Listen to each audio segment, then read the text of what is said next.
Hello, everybody. It's December 28th. I need to get this fixed here. December 28th, 2020. Last DearBands episode of the year. So I thought, why not have a hangout / pizza party? Because anytime you can make an excuse to get pizza involved, you should get pizza involved. So that's what the plan was for today. And then also I was thinking, like, the last couple of weeks, I don't want to say I didn't really want to, but like I didn't really want to try to book a guest for it because everyone's been busy doing the holidays in their own way this year.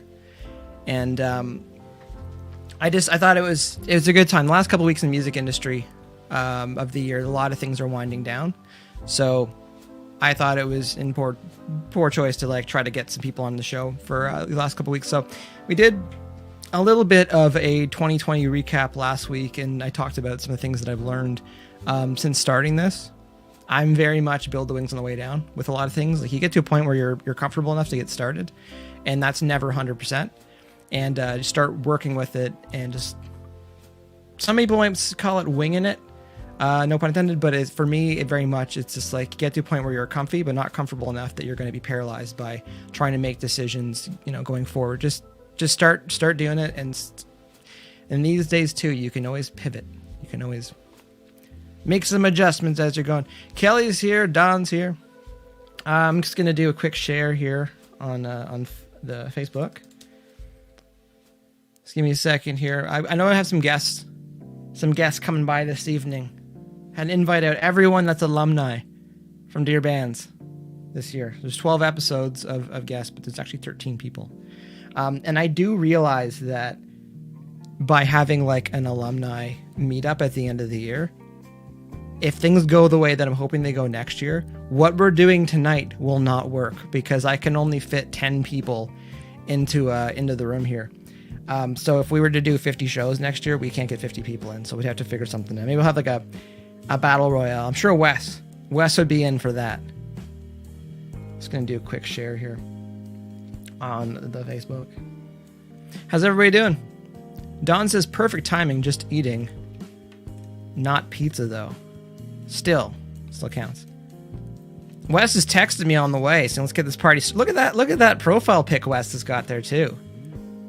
Wes is ready. All right, I'm gonna stop talking. I'm gonna do this sharing thing. See how much runway we have tonight too with the copyright-free music, because that's another thing. Share some news feed. Last DearBands live of 2020. Pizza. I have pizza. Do you have pizza? Come say hi. And I'll put a smiley face with the sunglasses because I like that one a lot. And there we go. I've done the sharing. That was the big thing. All right.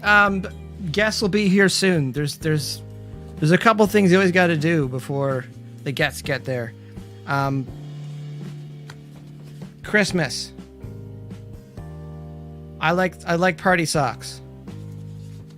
A lovely wife. Christmas gift. I don't know if you can read it.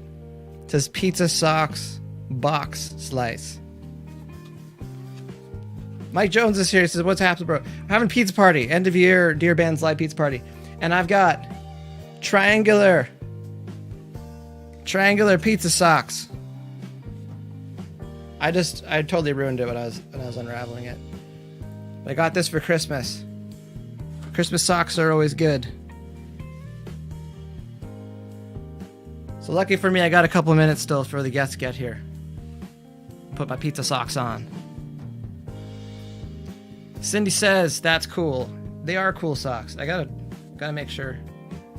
Gotta make sure you know where the heel is with the sock. You don't want to put your foot in and not get into the heel zone of the sock. It's one of the things on on tour that I do miss. Because like one of my pieces of advice I would give to bands on tour, it's like, do not get attached to clothes, because like there's a reason why we just wear black everything. Because if it looks clean enough, you can wear it. And when you need to do laundry, you don't have time to like sort things out. Jones is saying this is some solid life advice. When you're on tour and you have like a couple shirts that aren't black and you want to wash them and you're like, do I risk ruining them? Or do I like, all right, I'm not very flexible, but pizza sock is on. So I think we're good. Actually, one more thing I wanted to get to here. This is unofficially sponsored, although I did pay for it, by Pizza tonight. They have like an unlimited medium pizzas you can get. So the way my brain works, why just get unlimited 2-topping medium pizzas? So my thing is, we don't have pizza can this time. My thing is like, why buy one topping on the whole, like 2 toppings on the entire pizza when you can get 2 pizzas with 2 toppings on half the pizza? So it's the equivalent of getting 2 different pizzas, but it works. Like financially, it's the move. It's the move. Still talking about Kelly's gonna have a collection of novelty socks. I wouldn't call them novelty socks. I just call them socks. It's like tuna fish. It's a fish. It just happens to be tuna. Cindy says no one is gonna look at your socks anyway, so why not mismatch? No, because it's one of those things. It's like when you, for lack of a better term, when you're wearing unclean underwear, a lot of people might not know that, but you would know that. So when you're wearing fancy socks that fit the occasion, you know that. It gives a little piece of confidence. So. All right. Just give me 1 second here. Only a couple more things to do. Oh, also, like I usually have what's been referred to as the Cougar Cup. Tonight also is unofficially, definitely not actually sponsored by NW Root Beer, but I'm going all out tonight. I'm still technically in my birthday month as well. So, anyways, I should probably do an official intro.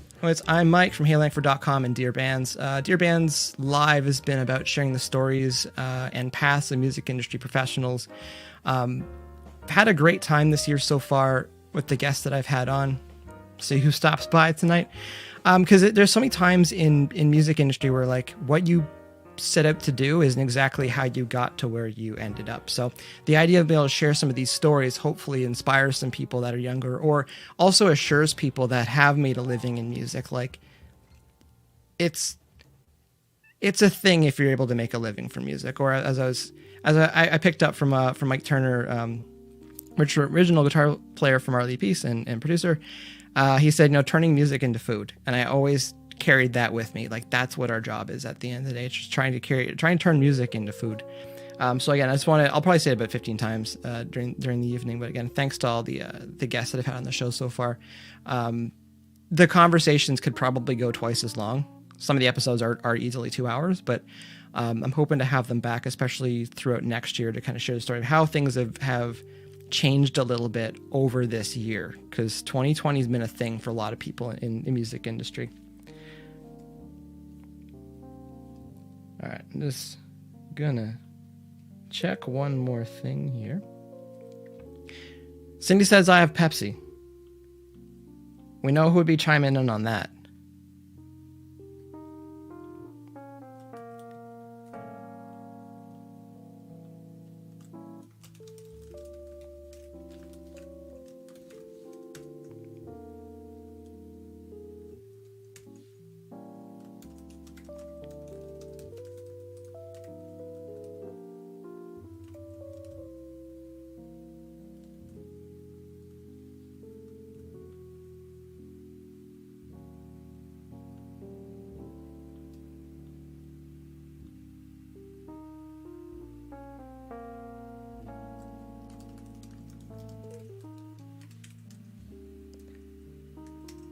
That weird part before the party where you're just like, is anyone going to show up? But then again, when you have pizza, it kind of doesn't matter in a weird, selfish way if no one shows up, because you still have pizza. In advance, I will be turning down my microphone when I am eating said pizza, because I can only imagine how unawesome that would be. To everyone listening, a quick story too, just like the beginning of DearBands Live. It's like I got inspired one afternoon, and I was just like, I'm just gonna go for it. And then that's when Luke McKeelson hopped on. He's like, I'm doing the dishes, and I was like, do you want on the show? He's like, yeah, because that's what musicians should do. When you see opportunities, you just go for it. The worst that can happen is it's like not good and you just delete everything. I'm hearing a knock at the door. See someone taking their shoes off, Canadian way. Wes is here.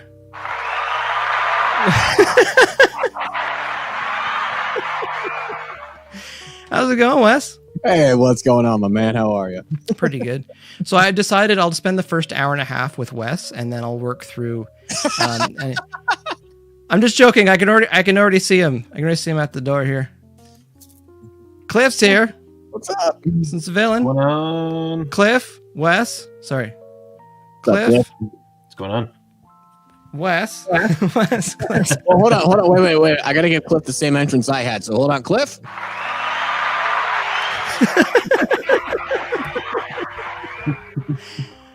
I'm somewhat jealous now that you have that. Hold on, wait. I got other things too. I got that. and if something falls short tonight, If a joke doesn't land, yeah. what are you using? I have a what they call a roadcaster. Ah, okay. Roadcaster board, so it's got a whole thing of like everything you got. A little bit of everything here tonight. So. Here we go. Oh man, if I had that, I'd have no more guests. They'd like see one of the episodes and they'd be like, "I'm busy." I'm like, "February? Still busy. August?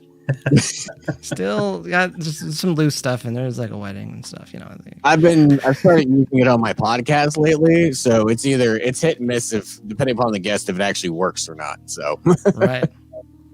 Cliff, What's going on? too much. How you doing? Living the dream. Do you or do you not have pizza? I have beer right now. The pizza That- is upstairs. That also counts. cheers. I haven't opened it yet. I haven't cracked the seal on it yet. Oh, there you go. Root beer.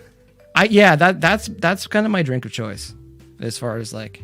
It's good. I mean, It no is. caffeine in the A&W root beer, so it's key. I do believe that the flavoring of root beer is supposed to be like a licorice, Interesting. and I never thought of that. I think if I was younger, I would have been like, I'm not doing this. Yeah, I'm not gonna drink Licorice pop, not doing it. Yeah, no.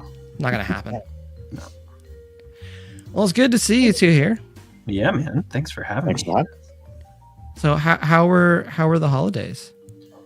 How, like, as far as scale of, I've been asking people a scale of 0 to 10 as far as like trying to maintain normal holidays. How was it? I mean, for my kids, they had a great time.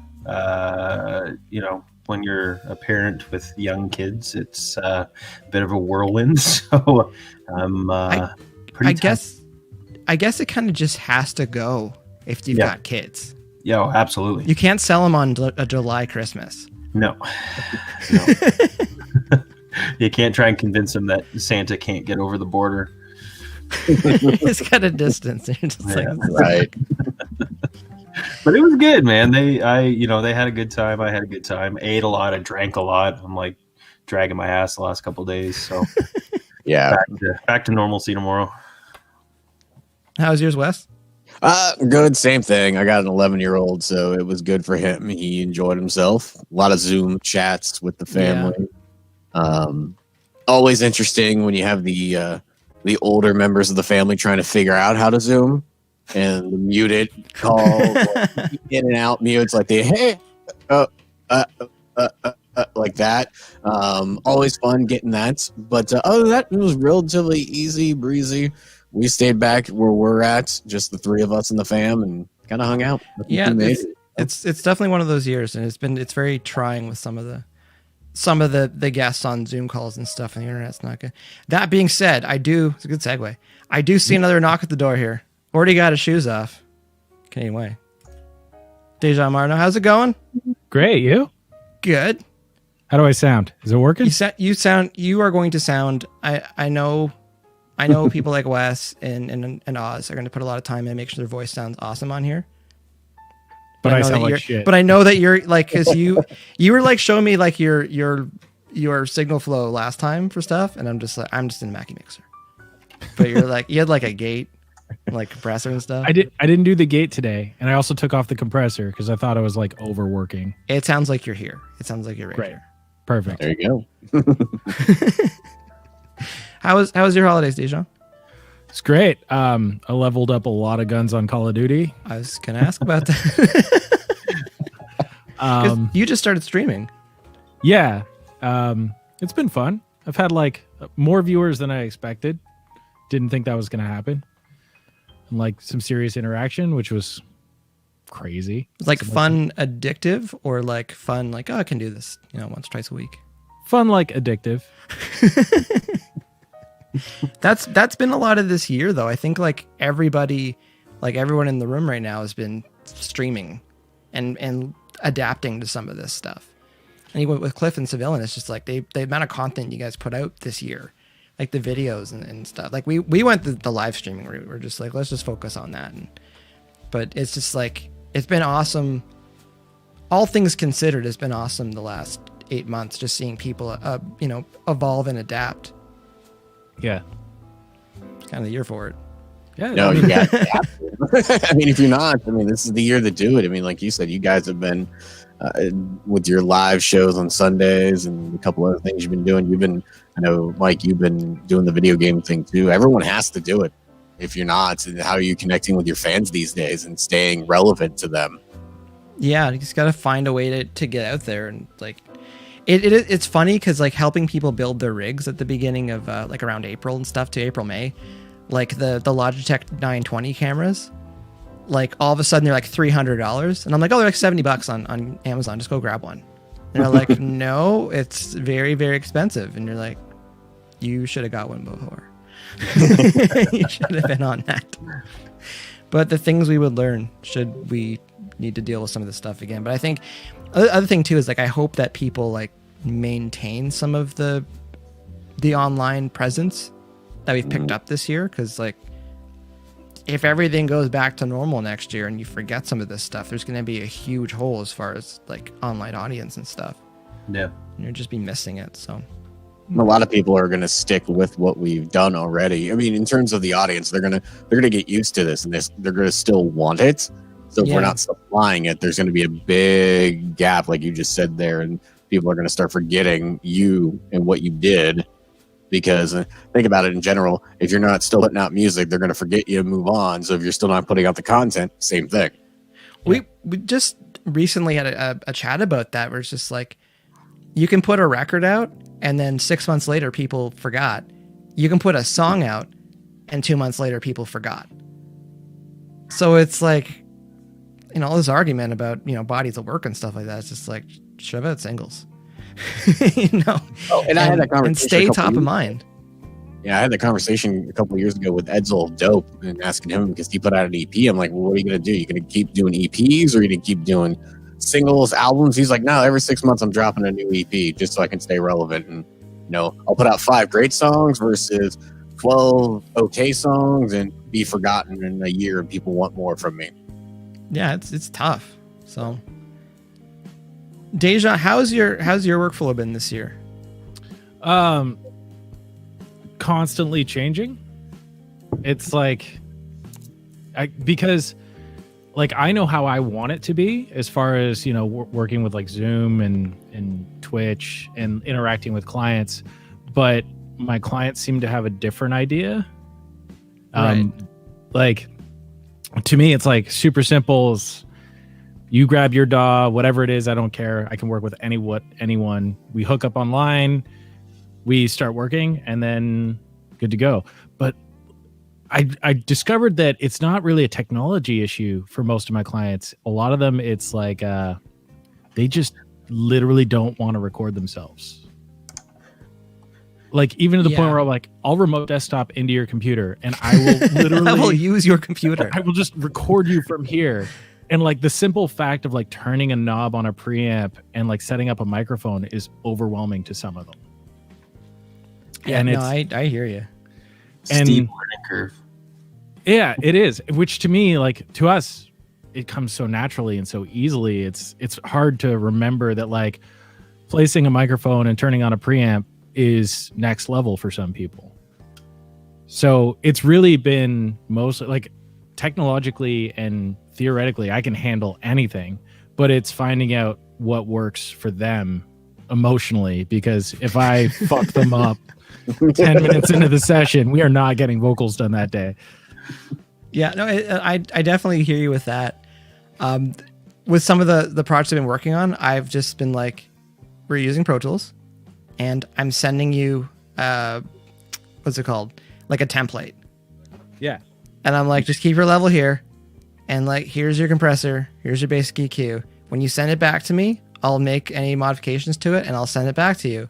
Especially for things like vocals, and go like, we're kind of good to do like 90% of what we need to do, and then send it back to me, and I'll figure it out from there. But like that's been the workflow on my end. And also actually we've been using StreamYard to like do sessions online to go over stuff, because I can just put my DAW in one of the windows, and then we can talk through stuff in real time. And just, I don't want to sit there and produce a vocal session. I just want to touch up a few words. I mean, and it's like just sing like this. That's probably the thing I miss the most, is producing the vocal session, because I go heavy on that stuff. I do too in person, but like online, I don't feel good doing it. I want to turn around and just talk to somebody, but like I don't feel it's the same.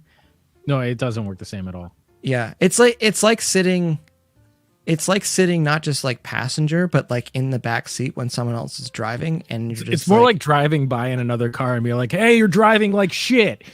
Like, where did you come from? Yeah, it's just I prefer for tracking vocals to be running Pro Tools, because I'm a lot quicker with things, and it's just like I can't mentally handle it watching someone else use Pro Tools who's like not fluent with it. You would be hating what I'm doing then, because like I've been trying, because Avid has the free Pro Tools now, so I'm just like, just create an account, download Pro Tools, it's free. Like, how hard is this? And like, and you just share a session. Yeah, like just do an online session, shared. I'll remote desktop in and I'll control it. That has worked 0 times. It stresses them out so much. Like, people are terrified of Pro Tools, and like the smallest little thing will happen, they're like, I'm fucking done. Like, they just throw their hands up. Yeah, so like, I can't learn this. Yeah. So, and I was like, but I'm here. I'll do it with you. It's fine. And 10 out of 10 times we're in GarageBand. I've learned GarageBand this year.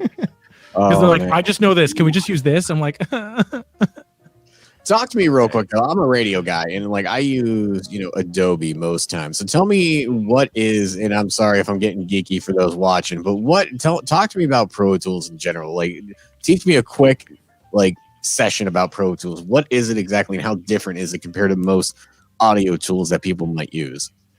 Okay, so Pro Tools it's incredibly boring in comparison to most tools. It's like it's the Excel of recording technology. But like, because of hate it. That's why. Sorry? Most people will hate it because I hate Excel stuff. Exactly. One second. There's a knock at the door here.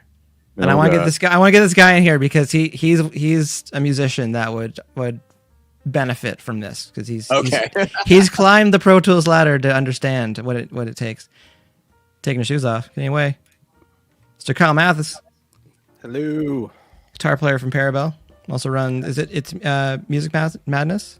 Musician Madness. Yeah, Musician Madness. Yep. He has one of those online music shops for instruments and accessories that probably did pretty good this year. I was very fortunate this year because he's had it for like 10 years. home and ordering products.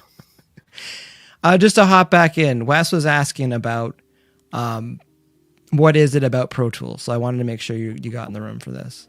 Yeah, give me an idiot's version of Pro Tools. I work in radio, do not use it. I use other, audio editing tools, and I guess idiot's version might be the way to saying it.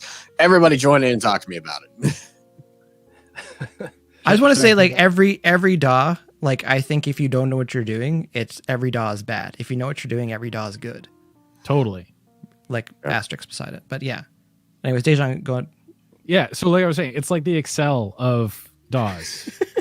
It really is. Because it's like when you first open it up, like every other DAW, they have like this template sort of laid out for you and everything's kind of ready to go. And you're just like, you can just throw shit in and go. You open Excel and it's just like a grid. Right. Good luck. But like it's also great because I don't know if anyone here is good at Excel. I fucking love that shit. I'm a huge nerd for it. That's what managing bands is. It's Excel sheets. I hate Excel so much. It's all spreadsheets. I'm sure Kyle, same thing. I highly recommend Fruity Loops for you then. But in that you can like organize everything perfectly. You know where everything is always. And if you're good at like your workflows, you can access everything you need instantly. And like something as simple as comping vocals. Sometimes when you're comping vocals, you're dealing with hundreds of takes. It's, not to do with like good, bad, left or right. You just try all these different things. Mm-hmm. So dealing in a DAW like Ableton or Logic, it gets confusing to organize that many files. Whereas Pro Tools is like super clearly labeled. You can access them all almost instantly. So it's mainly just like an organizational thing. And then also like piecing it together, the editing tools are a lot smoother in Pro Tools. Not to say that Logic or Ableton or any of the other ones are bad, because I use them all. They're great. I just use them for different things. So why the hate on the GarageBand then, as you just mentioned? What's so bad about GarageBand? I've never used it, but nothing wrong with GarageBand. Nothing wrong with it. It's essentially a hit song in GarageBand. Totally. It's a light version of Logic, and my only issue with GarageBand is that because it's designed for people who don't know anything, it does a lot of things automatically. And in the automation that you can't turn off, it does a lot of things. Like the number of times I've gone into a GarageBand session and like turned off a plugin, and then 10 seconds later it's back on because they're like, no, you want that. That's a vocal. Yeah. You want that. So like, because it's all automatic, you lose control. Okay. And for nerds like me, I want full control, and I don't want anyone to do anything for me. I wouldn't say you're a nerd. You're an in-depth enthusiast for the applications. Detail-orientated human. Yeah.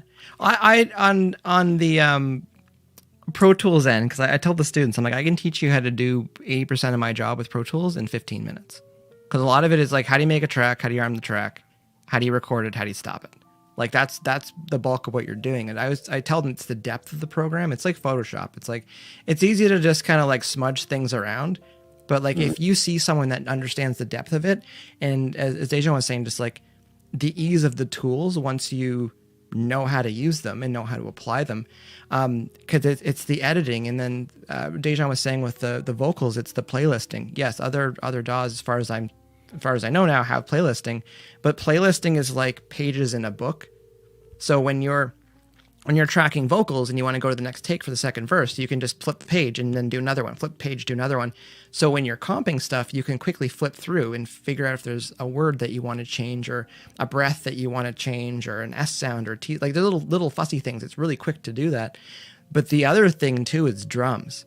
Say you have 20 tracks of drums, and you want to group that all together and do another take with 20 tracks of drum mics or drum sources.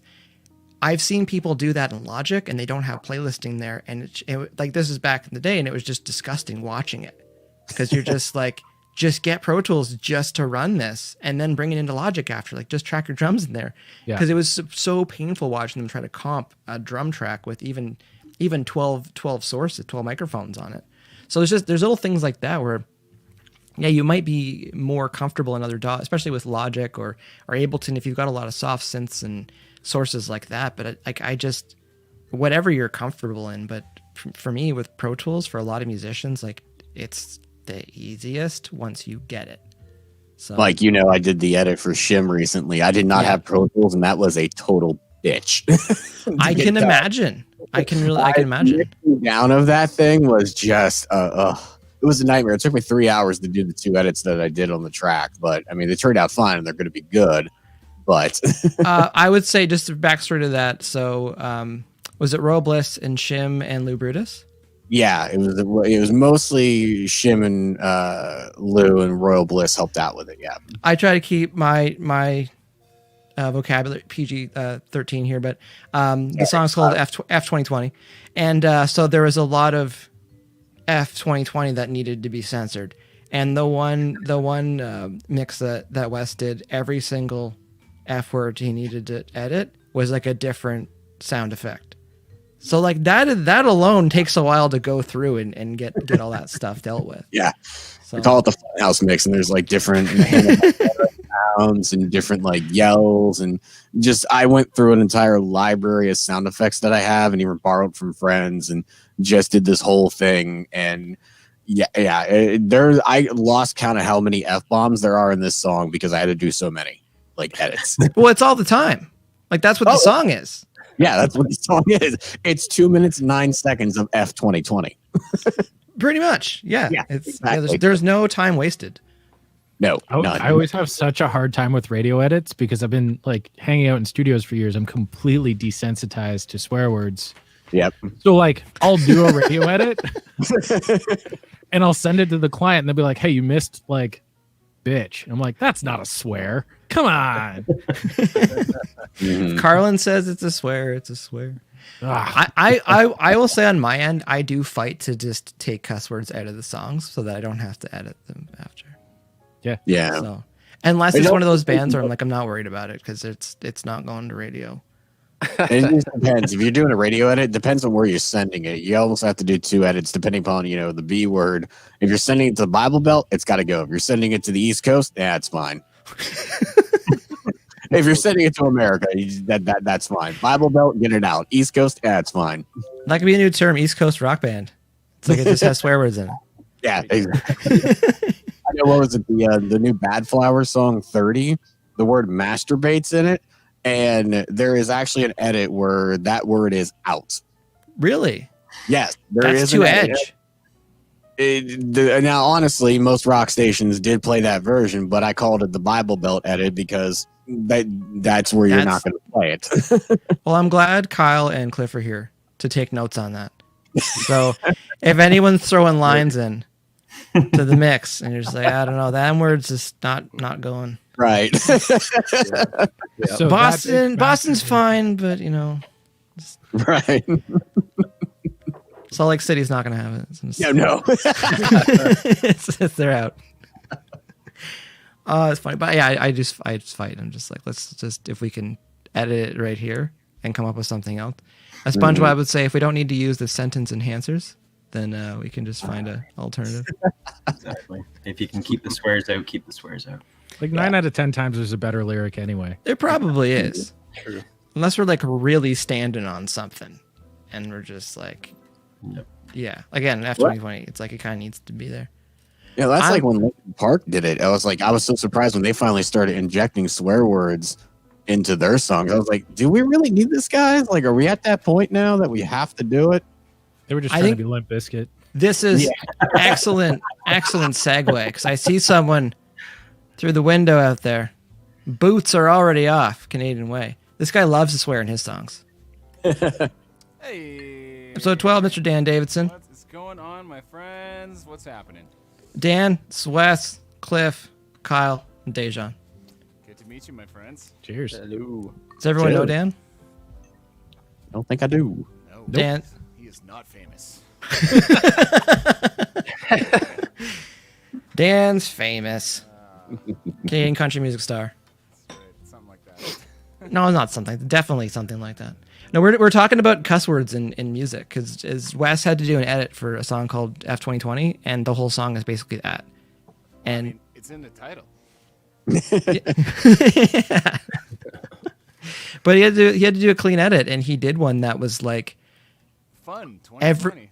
Yeah, well, every F word was a different sound effects, like cartoon sound effect. Oh, I like that.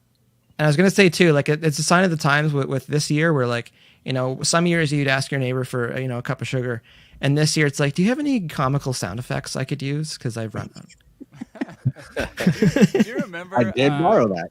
Like in the late 80s, early 90s, you'd always, I guess it was more like mid 90s, you'd probably always see like Smokey and the Bandit on TV, and there was all these F-bombs in it and stuff.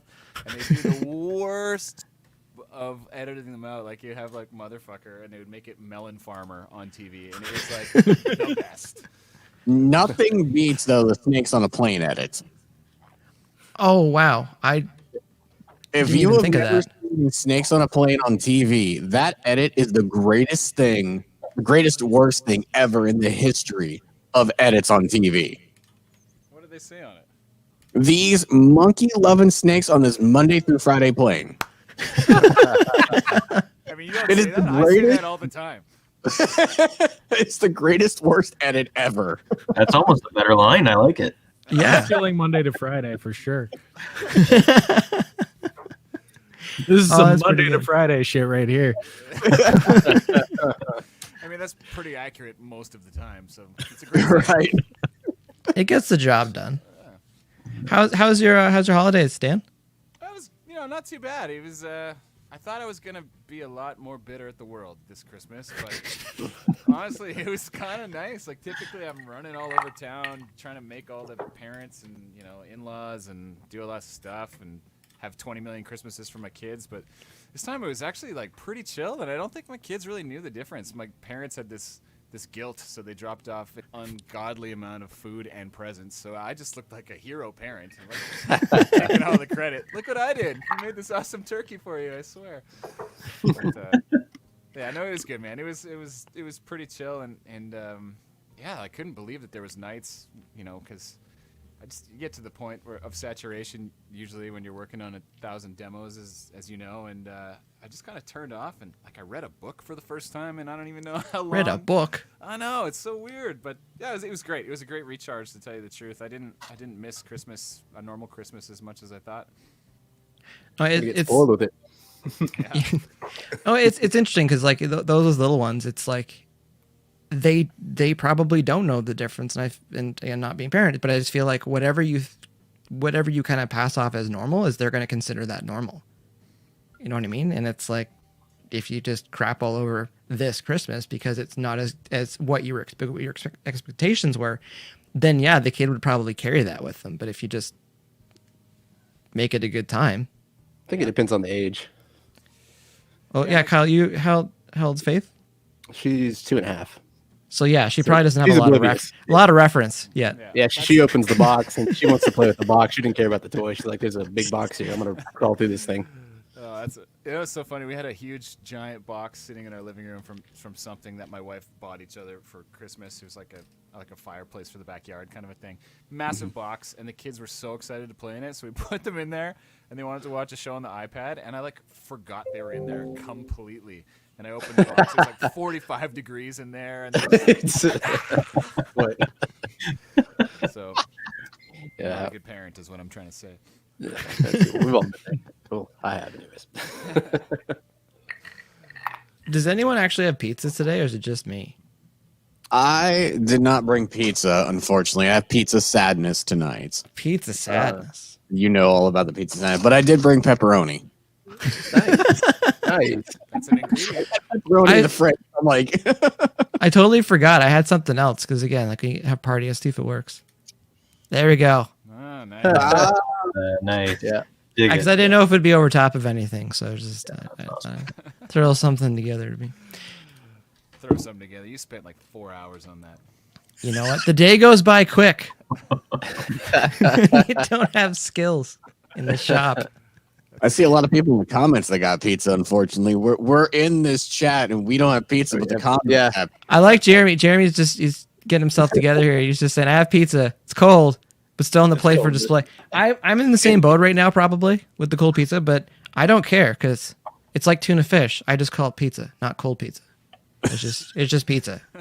It's still good. Did you just call it tuna fish? That's a really interesting emphasis there. Because we know that it's Is that like a Canadian thing? It's just I thought it's that was just an pizza. East Coast thing. It's just you don't say like this is my cow burger or my beef cow. No, I know that this people say tuna fish, but no, it's just. That's what And that's Dookie the thing. A said. hamburger doesn't have ham in it usually. So. Interesting. Cliff's just like, what is going on? I'm trying to read the comments to see if I missed anything because I forgot that there was even a comment section. I am glad one of us is. Yeah, no. There we go. So I feel like a complete asshole now because people keep saying hi. So hi, everybody that said hi. Cliff's famous. Oh, Cliff. I wish I was Cliff. No, you don't. Yeah. Oh, man. What's I feel everybody like drinking? Was everyone drinking? I see some drinks floating around here with Heineken over here. Heineken. I'm A&W Heineken. root beer, but I'm You unopened get- right now. Oh, Just had okay. a little Irish coffee just a minute Yeah. ago. I've got vodka water with a splash of that Mio flavoring. Oh, that Nice. sounds good. So So, Classing did it you, up. guys, yeah, did you guys know that? Did you guys know that they make a Keurig for alcoholic beverages? Oh, what? Say what now? Don't say Yeah. that. I don't I need swear that. to God, I went to the store. My wife loves to have wine at night, and I walked past. And I was like, "That's a Keurig." No, it's not. It's a Keurig for alcoholic beverages. It makes over 50 cocktails, just like a Keurig. You pour water in it. Comes with little pods, and it makes a drink. It's That's ridiculous, and it amazing. tastes really good. Hot damn! I have a new problem in 2021. That makes me think of when you go to the liquor store and you see those little like prepackaged disgusting like shots. Oh, yeah. That's pretty much Yeah. all that is. You put that in your Keurig, it punches a hole in the bottom. Well, I honestly thought it was going to be terrible. I was like, "There's no way this is good." It's a You good got drink. it? It's not- yeah, I bought one. I was like, "I got to get it for Nice. my wife. But it's for me too. Nice. It's like a double gift, you know." But yeah, How much was it was $2.99. It was worth it though. Again, Kyle's had a really good year. Really good year at the online store. I've had a good year. You gotta spoil yourself a little bit. I would say with that, with like the Keurig bartender, like why is that not like a little like Nintendo sized robot thing? Like, because they've got to have whatever that robot was that Nintendo had back in the day. Like, they just put the guts from that Keurig into that, and then it'd be like DrinkBot. It'd be awesome. There you go. Oh, personal bartender. $1 million idea. We're all splitting it because we're all here. Yeah, for sure. I contributed. Oh, that's probably the most accurate thing as far as I'm sure some people could identify with this as far as writers. It's like, oh, I was in the room, so I got percent right. I've been in. Still waiting for my royalties. Damn it! Sorry, what was that, Dan? I've been in too many of those rooms. I think. Wait, maybe I'm that guy. What are you guys doing? Are you writing a song? Huh? What about and?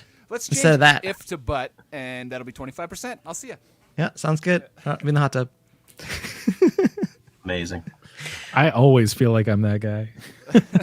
Well, sometimes, I always think that sometimes the room needs a vibe guy, and the vibe guy can say nothing. But if everyone's happy because vibe guy's there, it's worth it. There you go. That's not. It's funny. Dajaun and we were chatting about it because like we have different paths, but like we started like roughly the same time, and just our mindsets were similar. And I was told early on, like, always take a little piece of writing if you're producing stuff because like it'll add up over a few decades. And Dajaun, I do believe we had the same thought of like we didn't want to feel like we were putting input into the song just to get writing when you're starting out, and then later on you're just like fixed a lot of songs. Yeah. Didn't get a lot of credit for it. Yeah. It's got to always- change. That's always tough when it's like, okay, here's the song, it's written, it's done, but it's like severely wounded, and you have to fix it, or else you look like the jackass as the producer. So you have no choice really, which kind of sucks. Yeah. I just want to know when we get to the point that the vocal tuner gets like a cut of top line because like, is it like one semitone out, two semitones out? Like when am I just making the melody? I feel attacked. Charge for a semitone. I'm triggered. I'm being triggered. Just give me 10% and we don't have to talk about it. I've heard grumblings from Dajaun about that stuff sometimes, and all I can say is just get her done. Just get her done. Just make it music. That's what the job is sometimes. Just make it music. That sounds like a Dalziel quote. So what, get her done or make it music? Just make it music. Where you guys all live? Toronto. I'm in Fort Worth, Texas. Ottawa. Okay. I'm over in Bloomington, Illinois, down here in the U.S. Nice. Look at how your friends are spread all over the place, Mike. Dajaun's Toronto as well. Man of the world. Am I the only? Or do you want to say LA? Are you only what? Am I the only U.S. guy on this thing? No, Kyle's, but Kyle's in Texas. Oh, I didn't hear Kyle. Yeah. Fort Worth. Okay. I'm out jealous in of your weather. Western Canada. Over here in Alberta. So what are you working on these days, Mike? Are you making music? Always making music. It's funny because like this year was good with some of the remote stuff. Dajaun and I were chatting about it earlier, but like it was good with some of the remote stuff, but it's like I spend most of the time with my own band.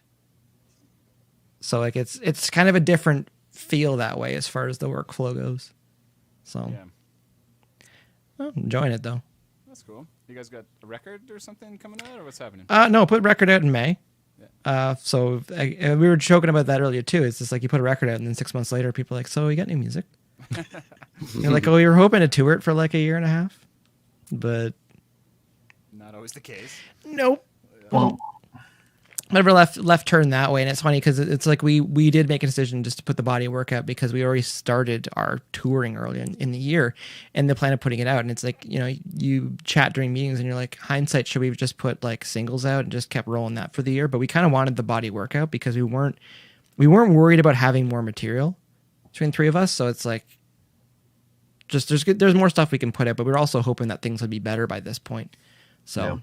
And we were hoping things would be better. Like back in August, we were hoping things would be better by, dare I say, next week. Because we had some shows lined up for starting next week. No, man. I was supposed to be... pushed to March now, which I don't see happening. The numbers looked so good in August. Remember those beautiful low numbers we all had those there? preschool numbers? Yeah. No, it's not the schools. We can't blame the schools. That's not logical because then they would have to do something about it. Man, the way they're rolling out the vaccine, though, I mean, my wife just got it. She's in the medical profession, and the way it's rolling out, I mean, it's going to be a while before like all of us even get it. So yeah, it's going to be a slow process. I don't see, unfortunately, touring happening for anybody till late 2021. I don't even see the touring industry getting back till 2022, unfortunately, which is sad because I miss shows and I just go to them. You guys tour and you make your living off of it. It definitely helps being able to tour and support stuff because it's to some people too, like with radio, it's like you put a radio campaign together so that you can tour in support of it because you've got new music, and it's like that wheel needs to turn. And when you get the new music and you put it out and you do have a plan to go to radio, you do have a plan to go tour, when two of those gears are just grinding away, you're just like, this doesn't really make a lot of sense. Yeah. So no. We had a huge halt at radio for singles for a while. Like we slowed down to the point where I think we had like 2 new singles coming out once a month from bands, and it was done. So is that an opportunity, do you think, for rock bands especially to be just pumping out tunes right now?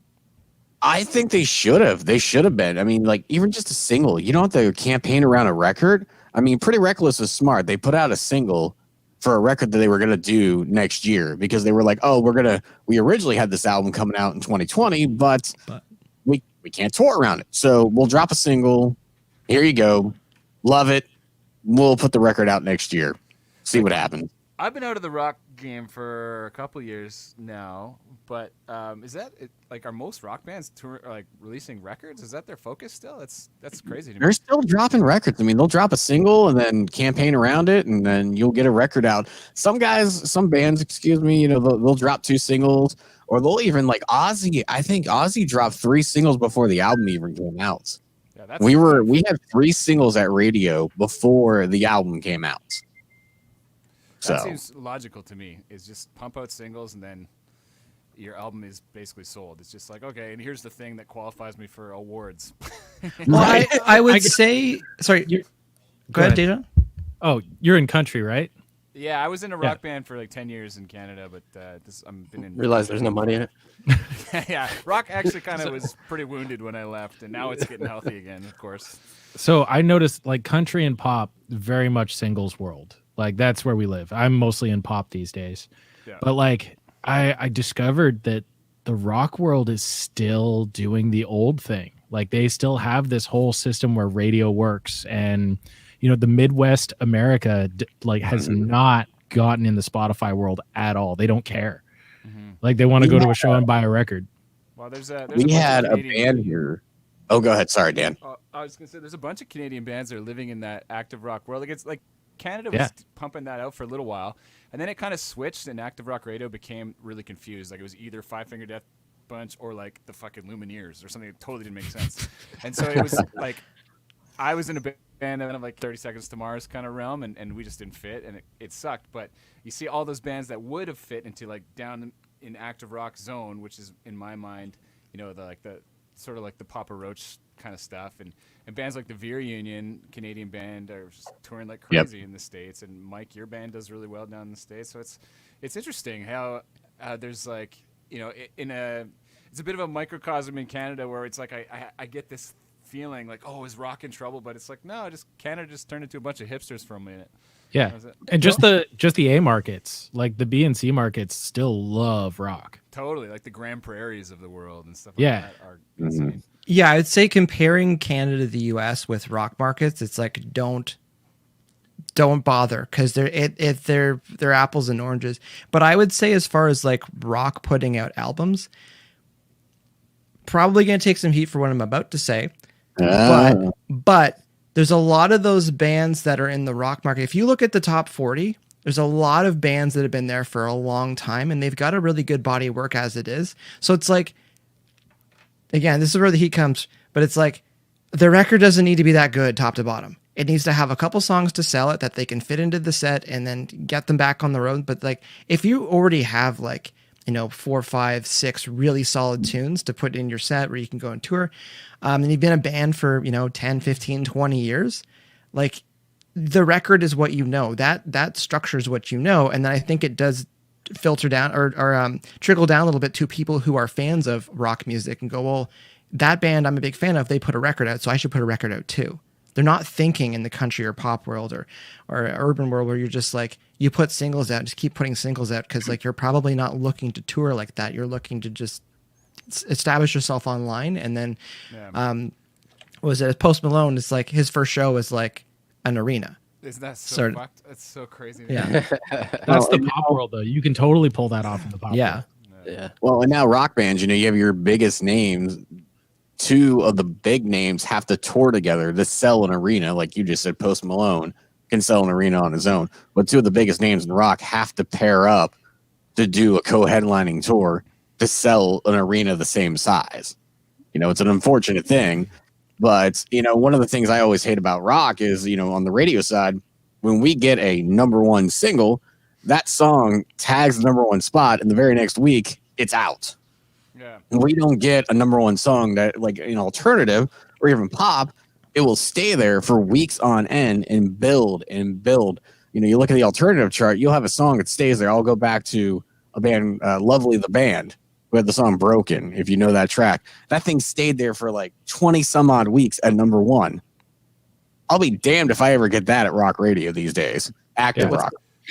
Going back to what you were saying about bands not releasing songs right now, I'm just curious on your thoughts on like, to me, going to radio has always been like a prelude to a tour. Like you push to radio in a market before you're about to tour there. So it totally makes sense to me that nobody's pushing anything to radio right now because they can't tour.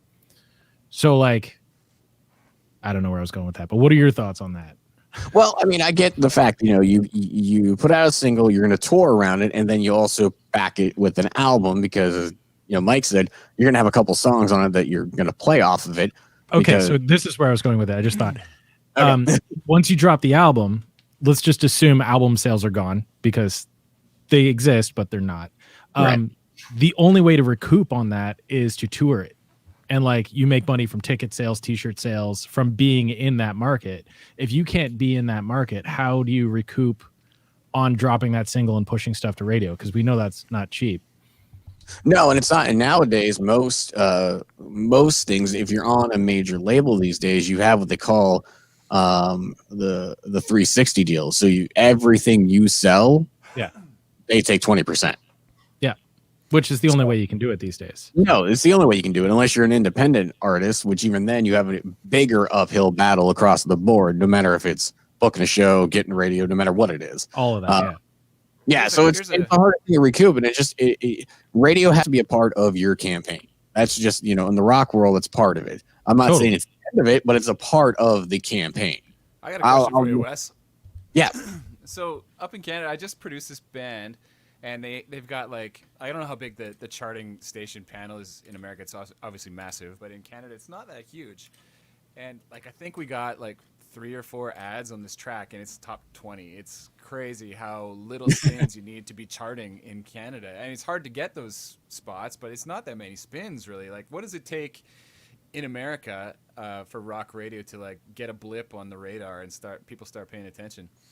To get top 30, it's not a whole lot. I mean, if you get to 31 to 40, it takes a little bit to get there, but to break top 30, then it starts to be like a grind and a climb. Mike could even attest to this. It starts to become a grind and a climb.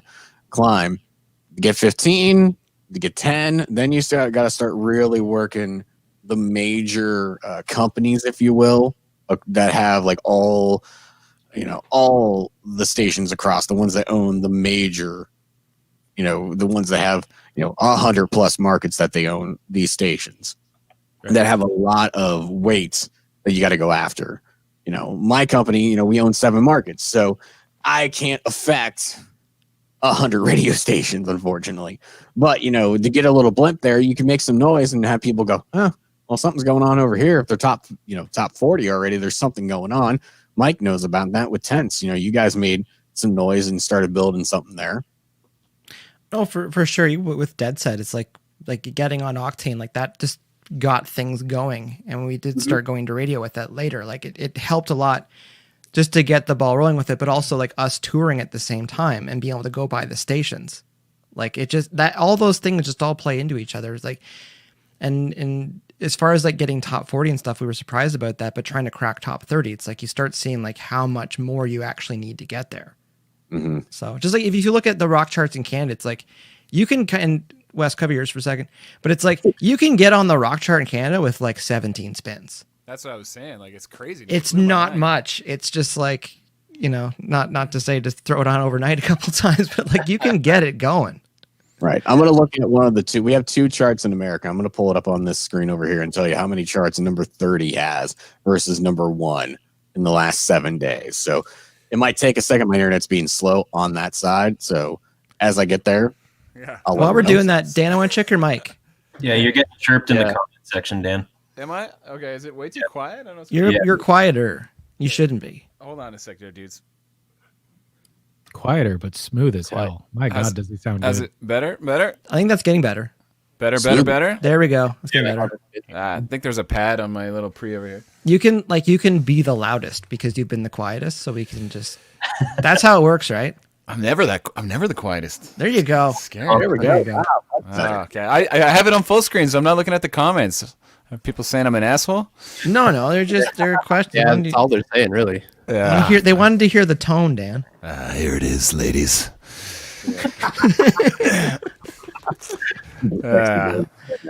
I'm back. So, like, tell me this, Wes. Here's another question for you, and for you, Kyle and Mike too. Is in America when you're promoting a single? Like, I've really only ever promoted music in Canada. Like, I'll get the odd blip down in the States by accident, but is it what I hear it is when you have to, like in Canada, you hire a radio tracker and they'll promote for the entire country. Is it segmented into zones? So a band would have to hire 5 radio trackers to like go across zones to promote their single properly? It used to be down here. I mean, it's kind of condensed now. I mean, there are guys who do the whole country. There are companies that have like 3 people that break up the country. It just all depends on who you hire. And I mean, there are people who will take your money and you'll be number 5 in their list that they call people on. So it just all depends on who you want to hire, Right. I mean, there are those people who will take your money and, man, you'll be number 5 on that list. There are people who will make you a priority. It just all really depends on who you hire. Right. Yep. Relationship. And like in our experience too, like there's been times with like we have Bob Hathaway at FM Music Management who takes care of our radio stuff. But like, there's been times with certain markets where he's like, we're going to get so and so on board because they just focus and specialize on this market. Especially if you're touring, to just make sure that's happening there, and then Bob can oversee the entire country. And that's the thing too. It's like Canada, 34 million people, 37 million people, and geographically, it's a nightmare trying to tour across it. It's the absolute worst. Meanwhile, down in the States, it's just like you've 330 million people, and you drive 2 hours in another major city with radio stations. It's just like it's so much more down there. Where the idea of one person was one person was trying to oversee the whole thing. Versus you can probably get one person to oversee Canada. And especially in the rock world, we're like, well, okay, well, I've sent one of 6 emails today. So it's not a knock against rock radio in Canada, but we don't have stations. All right, number 30 right now on the active rock chart this week has 272 spins collectively in the reporting chart on one of the reporting stations that I'm looking at. Number 1, and this is just in... This is December 21st to the 27th. And the top track has 2,533 spins. Oh, no, excuse me, 2,466. Wow. Who is that? Number 1 right now is the Foo Fighters, Shame Shame. Good guess. Good guess. Company. It's funny, too, because you talk about like that... my own opinion, when I first heard Shame Shame by Foo Fighters, I was like, okay, this is different. I didn't like it. I just didn't. I thought it was a weird tune. Listen, I haven't loved a Foo Fighters song since In Your Honor. I love Foo Fighters. This is going to be like their David Bowie albums, they keep saying, so I can kind of hear a little bit on this track. They keep saying this is going to be like their David Bowie Let's Dance record, so I'm still holding my reservation on that. It sounds like Foo's doing Dave Matthews Band. Yeah, totally it does. That's hilarious. Remember that tune that Dave did with Paul McCartney? The Cut Me Some Slack, that one? Yeah. And I felt like because they played it at the Grammys or something like that, where they kind of debuted it. And when I remember watching that, and it was like, again, I'm just putting a lot of stuff on the internet, playing regret. But I remember watching that and just thinking, like, I feel like halfway through the song, they're like, this isn't that good of a song. And like, we just need to finish this and just walk away from this. Because it was fine, but it kind of felt like a School of Rock when they're like, yeah, let's write a rock song. And it's like, yeah, this is rocking. And just like, not really rocking that much, but, it's kind of get it done. Great. Every collab is great. Yeah, they're not all home runs. No, it was fun seeing them do it. But I remember just like the body language watching. I'm just like, I think they both have physically agreed to just get through this and not talk about it. And it's done.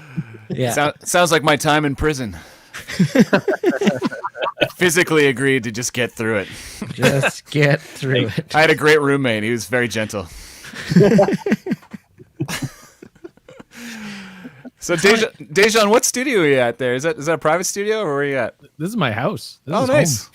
It looks like you got lots of shiny buttons and stuff going on in the background there. I got a few. Yeah. I don't know. These things, I don't know what they do. Dajaun's the type of engineer that I admire because like they've got super nice gear and know how to use it. Oh, thank you. I like when that happens. It's a good combination. But I'm also like the same guy who's just like, I've got an Apollo Arrow right here.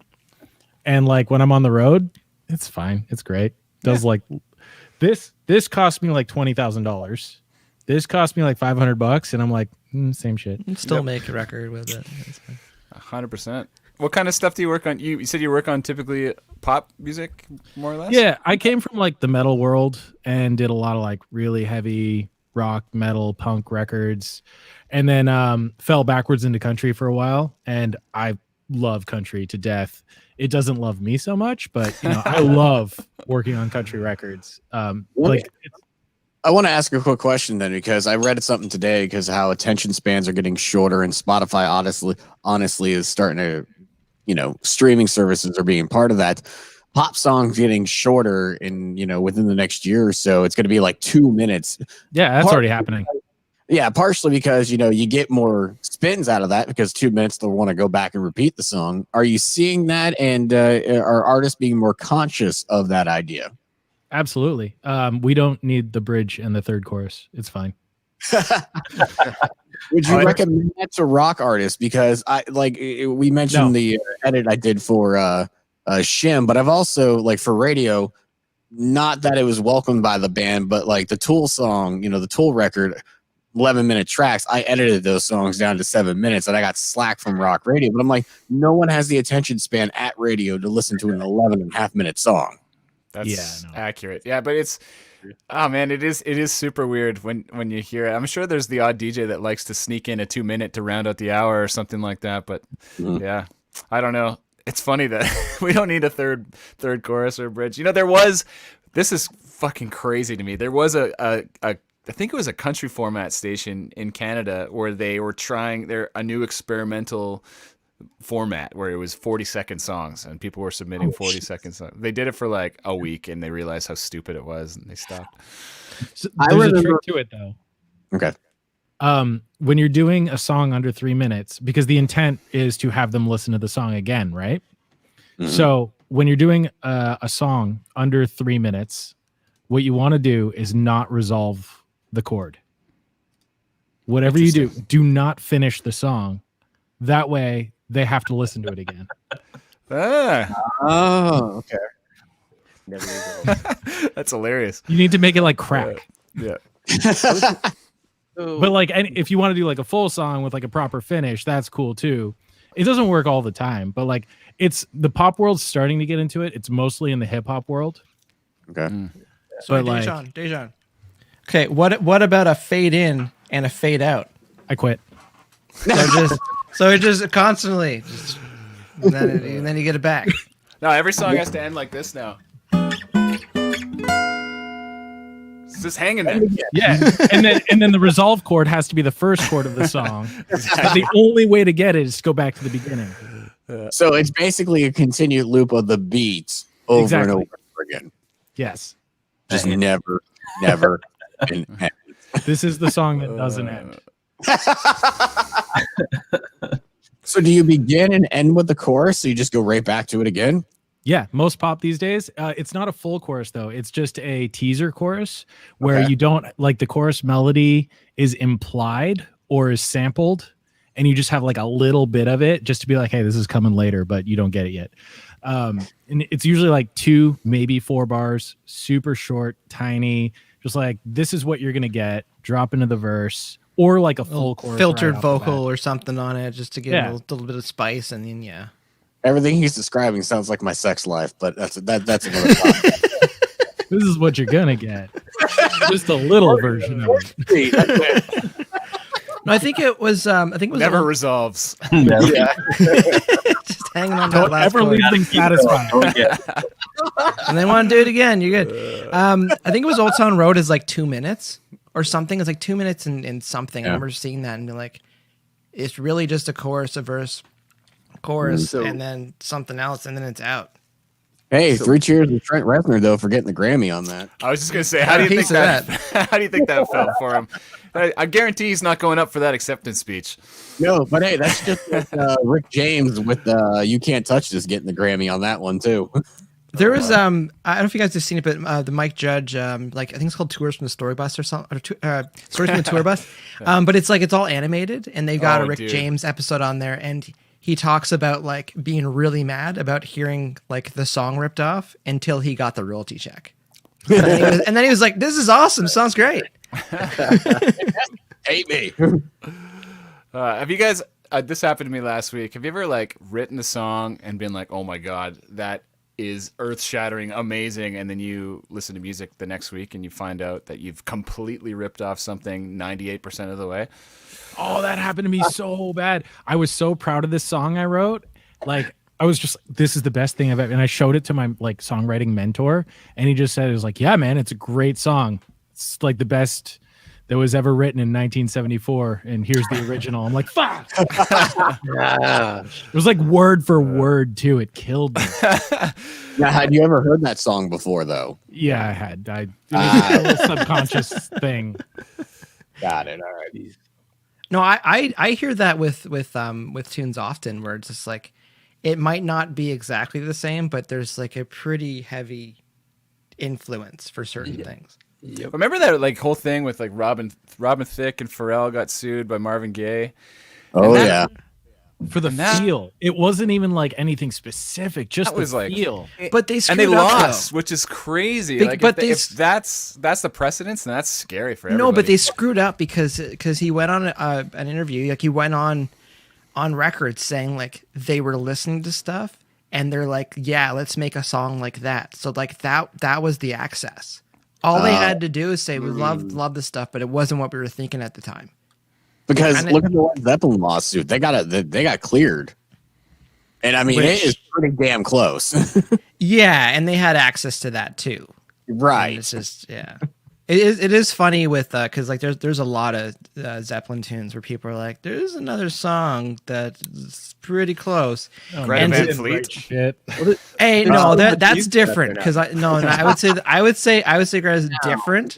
Yeah. Different because the Zeppelin issues, you're just like that song was another song already. Just because someone sound like, just because I'm of just joking around, but yeah. yeah, no, and I get, but it's like they're talking about like the proper payouts for like Spotify and stuff like that. And they had Jimmy Page going on record saying, "No, I mean you get paid better for these things." And I'm like, I feel like you shouldn't be really speaking up about this because like you've been in edit courts for like a long time, trying to prove that the songs that you guys wrote were your songs when there's like other songs already recorded that are the songs.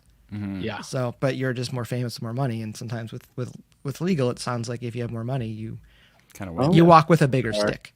So, anyway, You know what's cool? Remember there was a Sam Smith song that came out. And it was like a Tom Petty. Tom ripoff? Petty, yeah. Oh, yep. And he just caught it, and he like was like, "Hey, Tom Petty, sorry.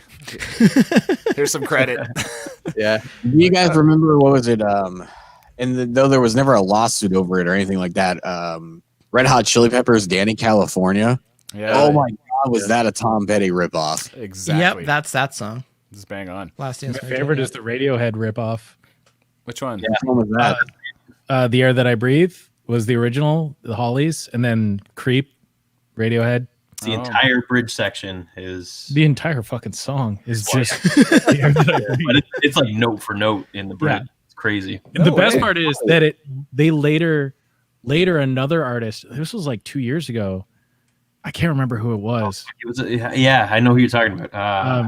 It was a female artist. She was huge, dropped like the same track, and then Radiohead in turn sued her for stealing a song that they had stolen from the Hollies.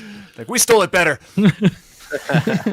Oh man! And what's funny is they don't play "Creep" at all live. They have like forsaken that song since it ever They're like, got there. We don't Like want to pay that out was- royalties. Fuck That was my favorite Radiohead. Was when they were doing that kind of stuff. Like, When they were okay, doing the I like, Hollies? yeah, yeah. When they were doing the Hollies covers, it was the best. That was the best Radiohead ever. Yeah. it was Lana Del Rey. Good Radiohead. That's Oh. the one. Yeah. All right. all writing. I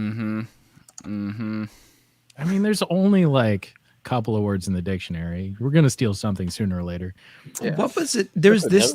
I think it was this year where there was a company that like built an algorithm to make every chord progression and push out like theoretically every song that could be made because there is some science In order to defeat copyright, right? That's what That their was the plan plan. was. If they owned everything, then they could do what they want. But I told the students too when we're talking about like sample rate and bit depth and stuff. I'm just like, it's just zeros and ones. And so if you've got 1 second worth of audio, there's a finite amount of possibilities that could be in that section. So like once you expand that out, there's a finite number of sounds that could happen in a 10-second period. Yeah. Like you could hear theoretically your own voice saying your own name or your own Have you phone ever, number. in that exact same vein, have you ever heard of the Library of Babel? No. It's an online hexadecimal library that has automatically generated every single sentence that could ever exist. Love it. The Thursday toilet is penguin cake. So this entire conversation that we're having Would exist already on there. exists in the Library of Babel. This is some Skynet kind of shit. I'm getting a little scared. No, this is good. This is ultimately what I wanted this to be all about, the future. So there's a website. I can't remember exactly what it is, but you can go on it and like what we're talking about right now already exists on a page in a book in that library. I imagine that because it's just data. This conversation already happened. Remember that, gentlemen. I knew you were going to say that. We're just repeating it. Fine. But when you just do it as a mathematical equation, it's like most of it's gibberish, but occasionally it's something that we did. Monkeys and typewriters. So, I was going to joke. I was going to say songwriters in the Caribbean, but anyway, that's more of a Canadian music industry joke. Yep.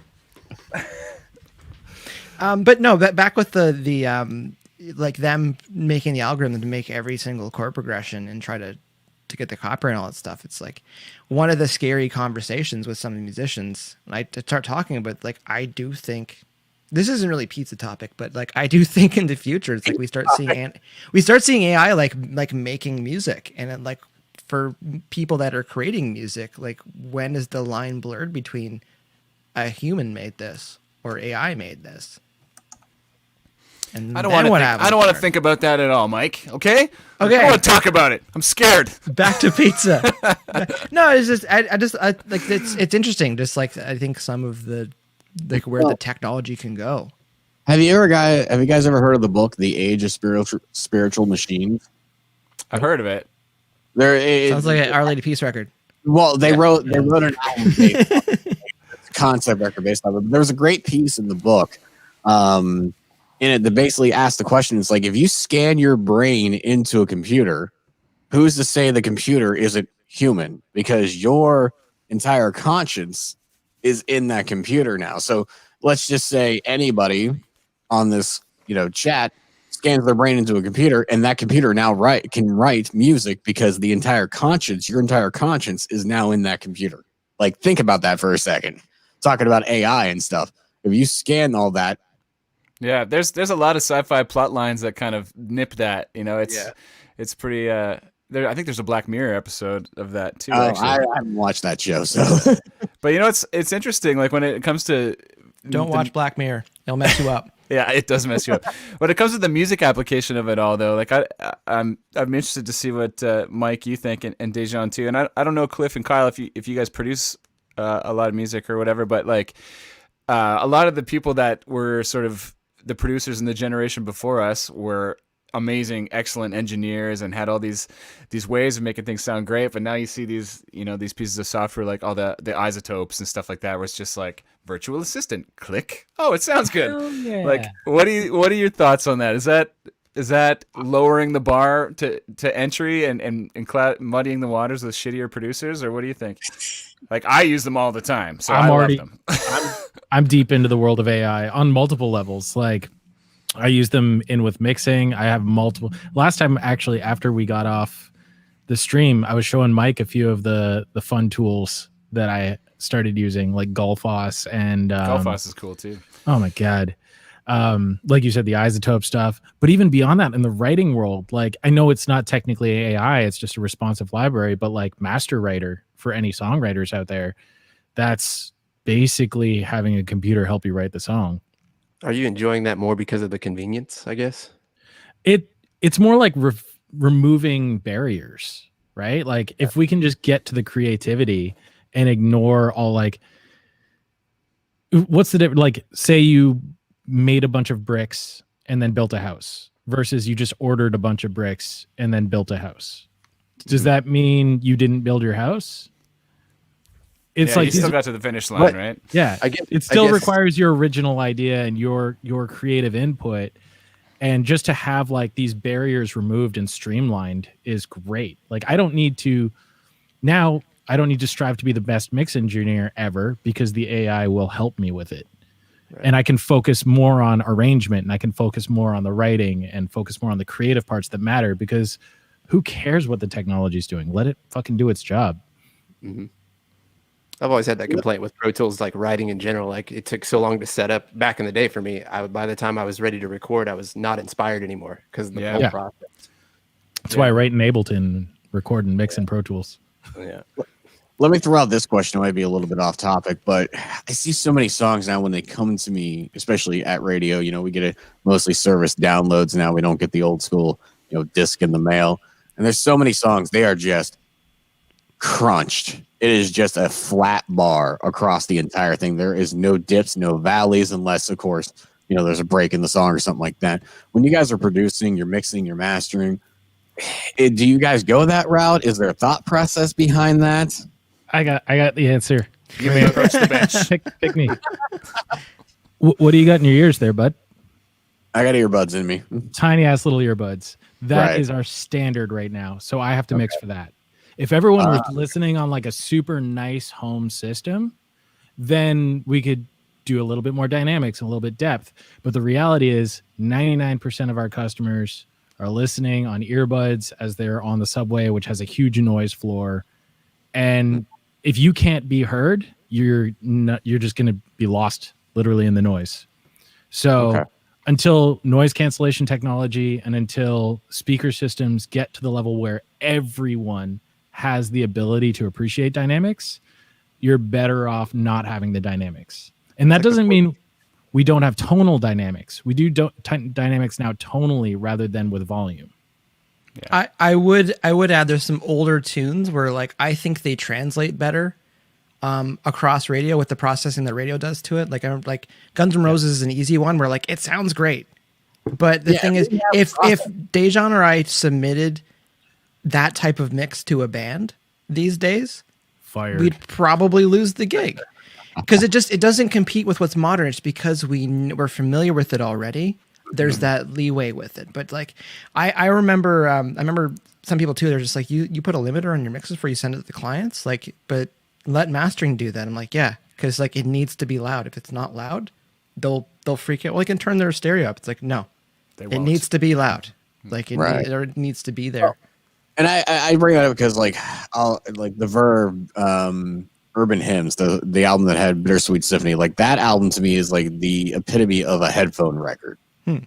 So like I can always go back to that record and listen to it. There's so much, as you mentioned, like just so many different things going on and different dynamics. You can listen on headphones and just go, okay, get lost in it. There's so much happening.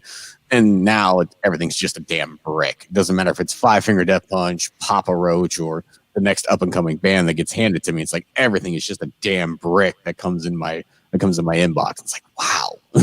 Yeah. And then like there is obviously some compression on your end as well going out to broadcast, so it levels all these things out a little bit, so it's even more squished when it hits the radio. Yeah, and I gotta lower the thing down before I put it into my system. Like I can't put it in at max level. I gotta lower it down because then when it goes into the system, it compresses it a little bit. Then when it goes out to my tower, to my broadcast tower, there is a processor on it. Now I have effects that go through on the processor that help everything level out and do certain things to it, whether it be bass or rock, that help the whole station sound one way across the board. And then it's out. Yeah. And because I mean, that's what it all comes down to is standardization, right? You can't have one thing louder than the other. Exactly. Every single song sounds the same. Like, in do you terms remember of like that? Do you remember TV in the 90s? When those commercials would just like jump out at 3 a.m. 10 times louder. The problem is we never agreed on a standard. So the standard is as loud as possible. Yeah, standard is max. What's the speed limit? Well, how fast do you go? Yeah. if we could, all the streaming services are trying to push for a standard at -14 or -16 right now. And everyone's like, all right, let's go for that. But are you gonna? I'm not gonna. But like, let's go for that. You can put it out there and make it loud. One second. I see another knock at the door here. Shoes off anyway. Mr. Jeremy Isbell. Hello. How's it going? Jeremy's, I'm going to put you in the sweet spot there. Jeremy's front house live sound engineer. And drummer. But he's very modest about the drummer. I don't know about his lasers. One second. Yeah, I love that. I'm going to see if I can... There it is. There, look, the laser light show. He had lasers last time, but the thing is, when he first like hopped on, I was already like blown away by it. So when we actually started like the live stream, it was like I wasn't as excited about it because I'd already seen it. And like I was still drinking it in a little bit. Listen, Mike, I was impressed by the pizza clip art, so the lasers are blowing my mind right now. Oh, wait, 1 second, Dan. 1 second. Do you have a lasers guy or do you do it yourself? Oh, I do it myself. I just got it on a small SD card running some scenes right now. Nothing too big, so. But it's an old machine. I just keep it up here at my house for fun. I don't even use this anymore, so it's pretty Not outdated. To say Danny's thunder, but real quick, when we did the sidebar there, I love the fact that I was up where the DearBands was and totally blacked me out like I was like on a TV news segment where like interviewed. Like, I just want to throw that out there. That's funny. I didn't know it was gonna, because like we get capped at 10. Right. So like we're getting pretty close to live there. I just don't know how you get a 10th person in here. Like I can see where 9 is for the Brady Bunch. It looks thing. like 9's gonna work, but as far as the 10, I don't really know right now. It's gonna work. But I will say, like, I'm impressed with the internet connections we have because I've seen some people with their live streams and they got multiple people and it's constantly like you go, you me. I'm gonna high five West over here. I'm gonna stay on slide off real quick and go pour another drink. So I will be right back. All right, sounds good. Jeremy, how's your holidays been? Oh, pretty good. Keep safe. Yep, keeping safe for the most part. Had my grandson over jamming the other day for Christmas. That was nice. Oh, it sounds good. I think everyone's going for drinks. Right now. I think I was about to do the same thing. And then there were 3, 4. I can always let them back in. Yep, after. everybody's gone. Yeah, I just don't want to mess it up too much. Wes will forgive me. Wow. Okay, no, they're still there. Yep. I'm just going to remove because I can do that. Everyone's in the kitchen right now. Oh, I see. That's kind of fun. I was half like joking about that. Like, if it gets too busy, then we can just open up another room and just have 2 live streams going, have the kitchen and living room. It's like old times. Yeah, no kidding. So, Jeremy. Central Canada, are you there, Dan? I'm in Edmonton, so Nice. out west. Do you see You're enjoying lockdown like we are. Yeah, they shut down Ontario yesterday or whatever it was, Boxing Day. Boxing Day? It's been a bit of a blur because I don't think it doesn't feel locked down to me here because people are still doing stuff and like you can still pick things up and every store has food now, so you can be essential. Yeah, it's all very confused. Like they said that it was like this big massive lockdown, but they're like, but everyone can stay open at 15% and all food places are open. Yeah. And it was like the only thing was you're not supposed to see people or have any gatherings, even outside. It's not really super kosher. They gave out a few hefty tickets in Edmonton, but yeah, I don't know. It's like I just feel like I was telling this to Mike, I think, on the last live stream. I feel like we're all swimming in a pool with a pissing section. It's just like I feel like people who are trying to do their part of the right thing, it's like we've already kind of got to them, and anybody else that's going to be brought over, it's because it's going to hit too close to home, and then now it's serious to them. Mm-hmm. Like a family member got sick, or like someone like close to them got sick, and it's like, okay, now it's a real thing. Yeah, I mean, I think I've known quite a few people that have had it now, so it's it's a real thing for sure, and it's just endless. It's so frustrating. And I heard in Ontario they had that new strain or whatever hit the Durham region not too long ago. Oh, and that was annoying too, because like I saw that pop up, and the couple's like, we don't know how we didn't cross any paths with anybody that were high risk or travel or something. And then this morning they're like, yeah, no, we actually hung out with somebody that was traveling. And it's like, that's the issue with contact tracing. You're just like, you can't just go on honor system because people ruin everything.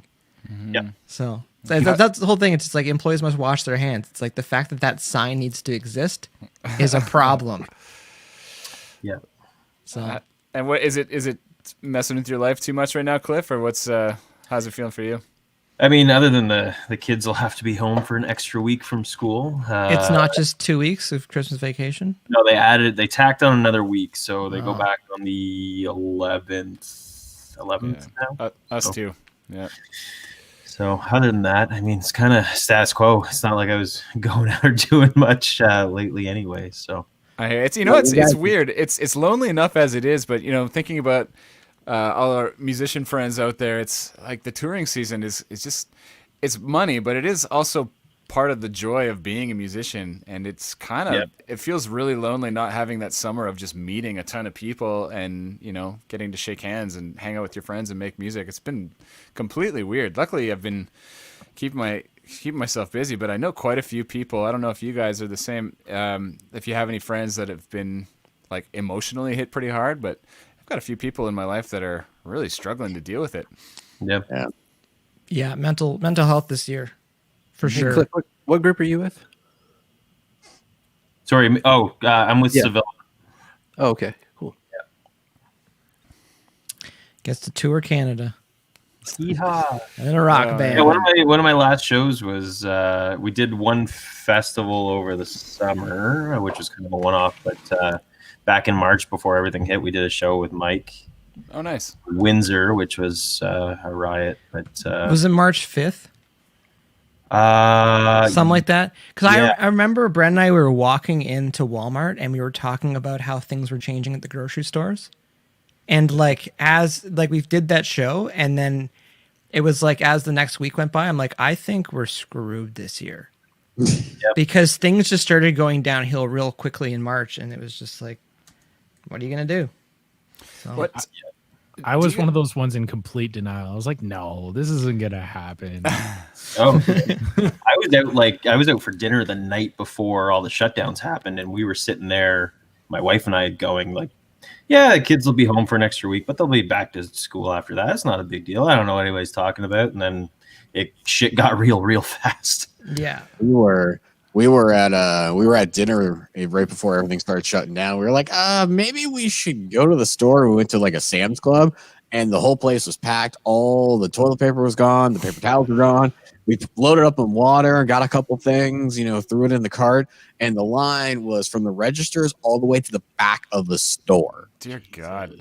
Oh yeah, it was horrendous. And then this is my home studio. I do everything from home now, and I've been home since the end of February. I've gone into the office here and there just to get a few things or drop a few things off, but I have not worked from our studios in the office since the end of February.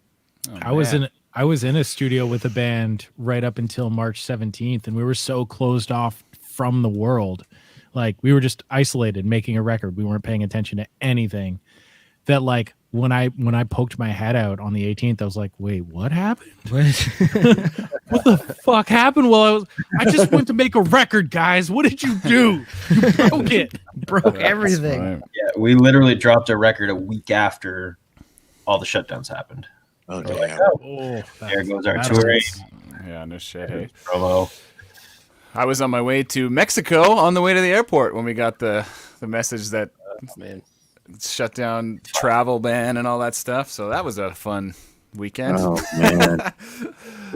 I was in Vegas 2 weeks before everything started happening. It was in February, for America. Like I said, I was at the store, but I was 2 weeks out beforehand in Vegas when we were kind of like, oh, maybe things are happening. Maybe things are happening. It's like, oh God. I'm sitting in my house going, I don't know about that Vegas trip or not. Yeah. That seems like a safe place where people, are usually responsible. So oh yeah, totally. I'm in the middle of a smoke-infested, god-awful hotel. I think we were staying. Where were we staying? It was down on the Fremont, so it's a bad, very responsible, dirty ass part of it. Have they proved yet that Vegas was ground zero? Because I know there was talk about that.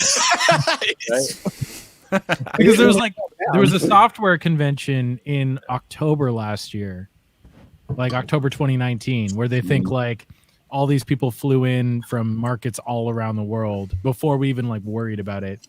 Mm-hmm. And everyone who went to that convention got sick, and they're like, "Ooh, what's this crazy fever?" And nobody even knew it was COVID.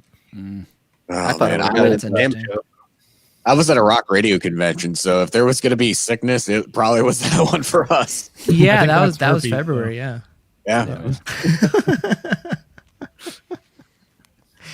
If it wasn't syphilis or herpes, it was going to be COVID. There's a new strain, Coverpies. Go burpees. The burpees. It sneaks in the back door. Oh, Go first. Oh yeah, I'm just checking the chat here. That's my segue. I like that. I don't want to talk about this anymore. No, as far as the origin goes, because there was also talk that it started in northern Italy, and that's why things flared up so much there. And they were talking about like the counterfeit trade for a lot of goods coming back and forth between China and northern Italy, and just like that, a lot of that did make sense of like why it spread so much there, just because of the people going back and forth. But And I all thought I of heard a crazy. it could be theory. Vegas, but it should have stayed in Prairie Vegas. dogs. Wasn't it right?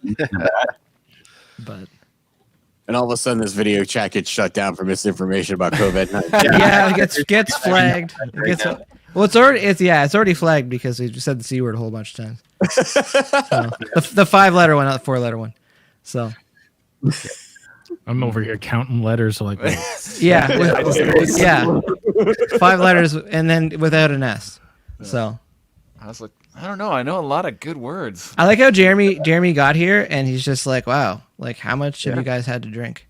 Like, what the hell is going on? It's just like, oh, I'll be by later. Okay, cool. Anyways, I'm just gonna go chips. And I'll see you guys later. I'm gonna go play my drums. Calling it. Thanks, guys. Has got some nice Shure Beta 98s on those drums, though. So Yeah, he was showing me nice. his setup on there. It's pretty serious because Jeremy's got all the toys from Live Sound too. So Yeah, it's nice. So, but I just got Pro Tools, so now I'm going on to the dark side of that. So, well, that's earlier the conversation we're talking about. That was an hour and a half ago. The pros of Pro Tools. Welcome. I'm sorry. yeah, it's already a headache. Our nightmare. It should say that when you download Pro Tools. I'm sorry. Yeah. Well, Look, it's the best, but you're gonna hate it. Yeah, I already am. Yeah. Welcome to the Excel of music. Well, I'd say it's the democracy of DAWs. You know, it's the best system of the systems available for. I am not a Pro Tools user. I'll have you know. GarageBand. what do you use? I'm on Cubase.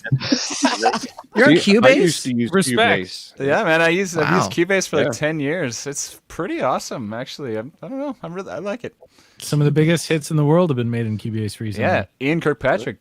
He's I watch all of his stuff. I love him. His live streams are just insane. Like he's clearly on drugs. I love him. My favorite part is all the commenters are completely missing the gold that he's dropping and just complaining that he's high. I'm just like, no, pay attention. He's that's funny. fucking high. It's high and it's hot. He's literally giving away all of his best secrets, and you're just complaining that he's stuttering. No, and it's funny because like you could probably give life advice on the front page of the newspaper and people wouldn't read it.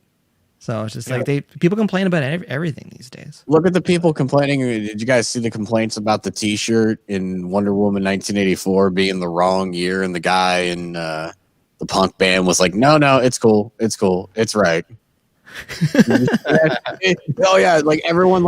Not only are they bashing Wonder Woman 1984, there's one like quick scene of a bunch of punk kids, and one of them was wearing like a particular shirt about an album cover, and everyone's complaining that like it's the wrong year. It's like that's gonna be the one thing you complain about in this whole thing.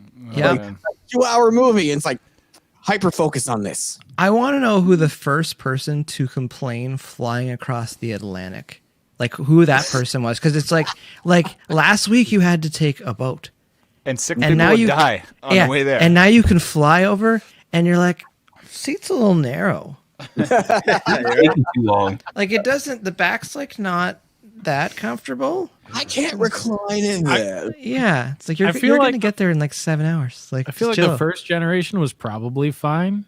It's when when they started removing the smoking areas and put all the seats so that your knees were butt up against the seat in front of you.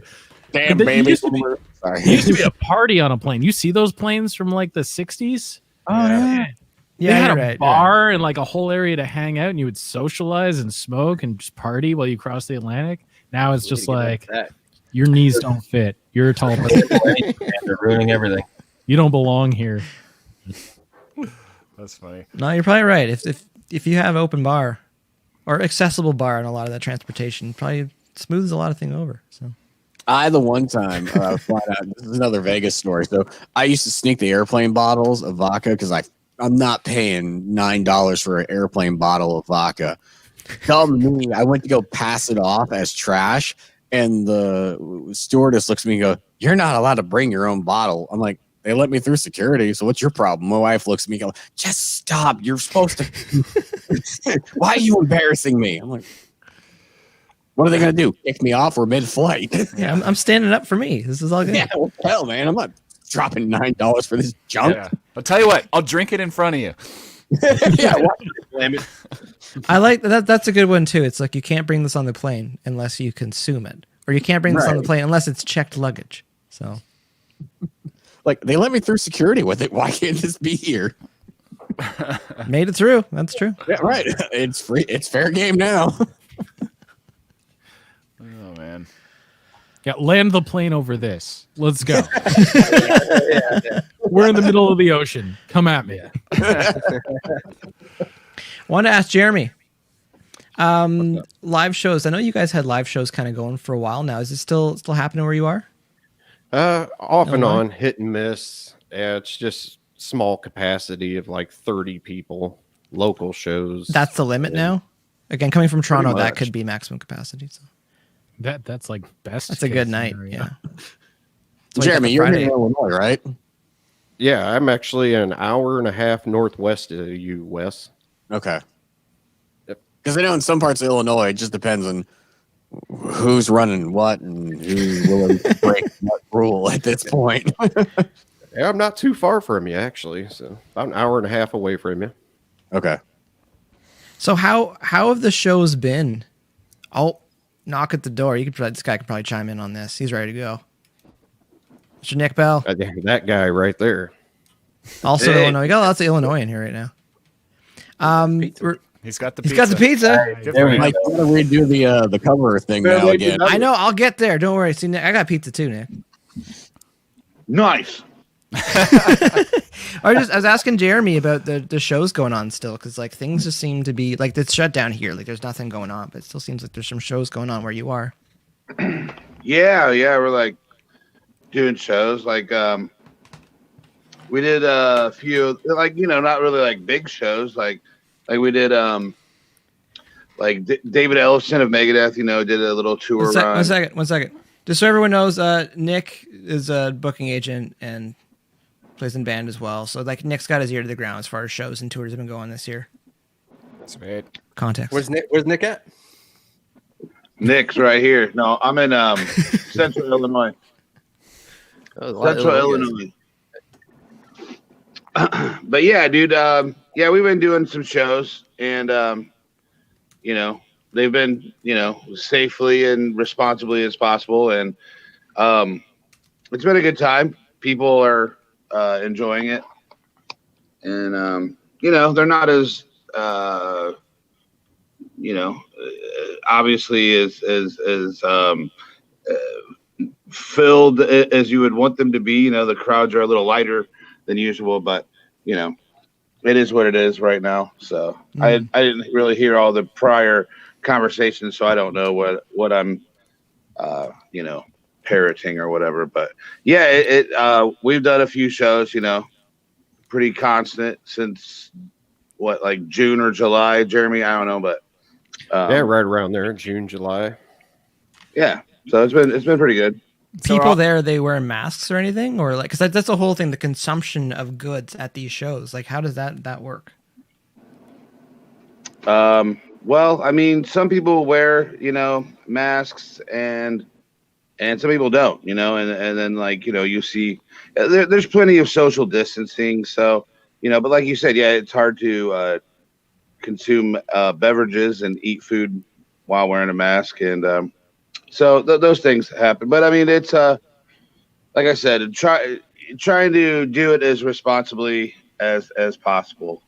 But In America, are they making you guys sit at tables for shows right now, or is it all venues are open at a certain percentage of capacity, or how's it looking? right now, I believe we're operating at a 50% capacity in it where we're at. So that puts us at like around 100 people or whatever. But yeah, it's not limited to just table seating. However, the table seating situation is set up obviously with, no more than 6 people at a table or whatever, 6 feet apart, and that type of thing. Well, I played Dan, a and show also 2 months it's ago. different by state. Yeah. It's very different by state. Like you go down to Florida, it's open game down there. DeSantis, the governor down there, just does not care. That's insane. It's crazy. Steel Panther just played a big show there, right? Yeah, they did. It was a packed house, open. It was insane to see the videos down there from there, and it was just nuts. Second question: is anyone going to miss Florida when this is over? I live down there, and honestly, I lived there for a year, and my wife and I jokingly call it our year of paid vacation. I will not miss that state. I don't get me wrong. I love all my friends down there, but I will not miss that state. I don't to this day. I've been gone 2 years. Jeez. I lived in what was referred to as the Redneck Riviera. Take that for what you will. Is that where Fred Durst is from? No, I think he's the governor there or something. I want to say, Kyle, you played, was in last month or two? But it was like an outdoor type venue. Yeah, we played with Saliva 2 months ago in Houston, but they had the pit area was all caged off in sections, and if you were in the pit, you had to wear a mask.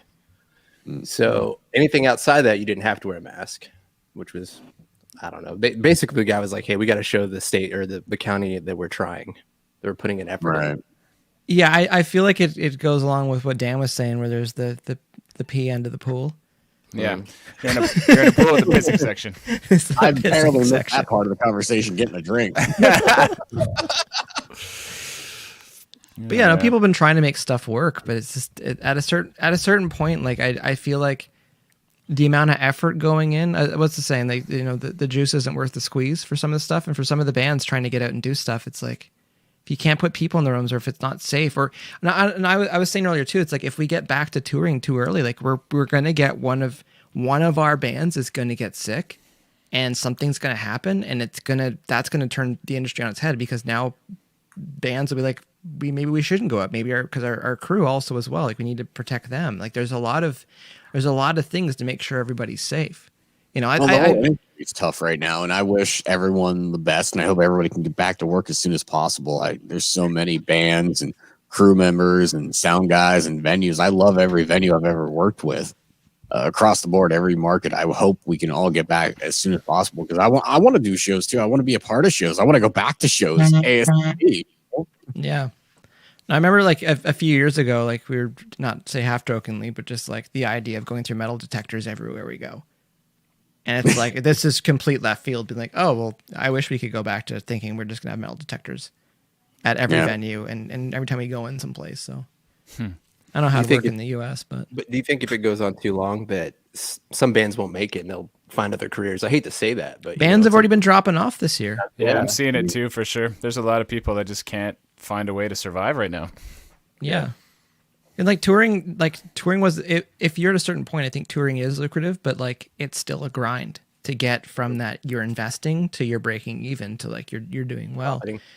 Yeah, and it's like we've been seeing one by one bands dropping off this year, and I think the next biggest drop we're going to see with bands, calling it, is probably in that March, April, May window, because if they look at the summer and the summer's not looking good again, they're not thinking about the fall anymore. They're just be like, okay, if you're in your late 30s, early 40s, you're probably thinking, okay, you should probably just pack this in, if we need to go this route on it. So, and those baby bands that were just on the cusp of starting to get out there in the world and work stuff out and get singles out there and get that band, the record ready to go. It's like, those are the ones that, that could be the next Disturbed or Five Finger Death Punch. They're going to play the smaller venues and start getting out there in the world. That's what I worry about. Those are the ones I want to see come up. And it's like you said, those are going to be the ones that are going to call it.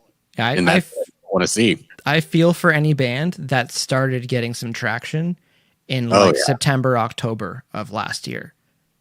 Because you're like, this is good. It's like, we're going to go all in on this. And then like January, like, yeah, we're doing it February, and then just the wheel starts to roll away on you. And it's just, there's not much you can, but again, we talked about it at the beginning. It's just like, you find a way to pivot. You find a way. It'd be interesting to see too, like how some labels' priorities change, you know, like if they've just signed a band that's starting to do well, but they have their obvious money makers, then, you know, during this time where they're not taking cuts of live shows, if it's a 360 deal, I wonder how that affects the development of label acts. I haven't seen too much difference, honestly. I mean, they're still working some stuff. They're still putting out stuff. I mean, I won't name labels, but there are certain labels that are still pumping stuff forward. Again, it's single based at this point because they know a record's coming down the pike, but they're like, we're just going to work the single now.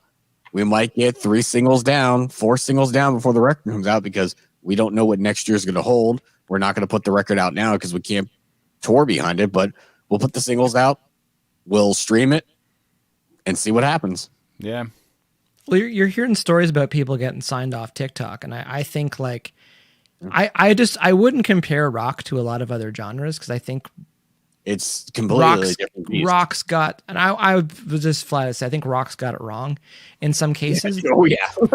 But the idea, like to your point, Dan, is like how labels would approach it. If I'm a label right now, it's like I want to see people who are thriving under these conditions because when we get touring back, it's going to be a bonus at that point. So if you can monetize and already make money and find a way to build your audience online or whatever you need to do, you're already in really good shape. Signing that and then putting a little bit more contacts and a little bit more money and resources on it. I think with a lot of bands, like the idea of the labels looking at them, it's like if you're in a band, you think a label's going to invest money in you. I think you're on too many drugs.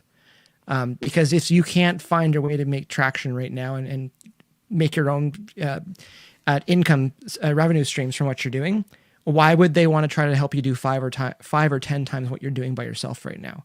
Totally. Meanwhile, it's also an indication of your work ethic. Like if any of my artists are listening right now, you know, if you're not growing your socials right now, when this is over, labels aren't going to care.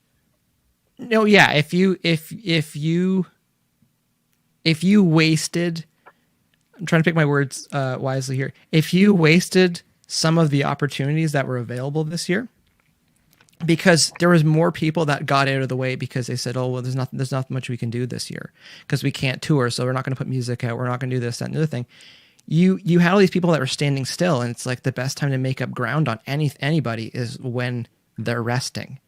And it's like, this was, again, I know people are struggling this year trying to figure stuff out because a lot of people financially were just obliterated this year, but it's like, find a way to move forward past this. I think everyone in here is a business owner when you think about it. Like we have the business of ourselves, but it's like we all run things and we all found a way to get through things this year. We're all a brand. Like, yeah. I tell everybody who like, I'm an on-air talent, but I'm a brand at the end of the day. This right here is called StreamYard. To anybody who's watching right now and watch DearBands, this is called StreamYard. The advanced version of this is $25 a month. If you're not putting in at least that investment into your brand, what the hell are you doing? Because the $25 version, you can do so much with and reach so many people for $25 a month. And you can do US though, 25 US. That's like $400 a month. Sorry for the but 25 US. If you're not willing to put that investment into you and your brand, then get the hell out.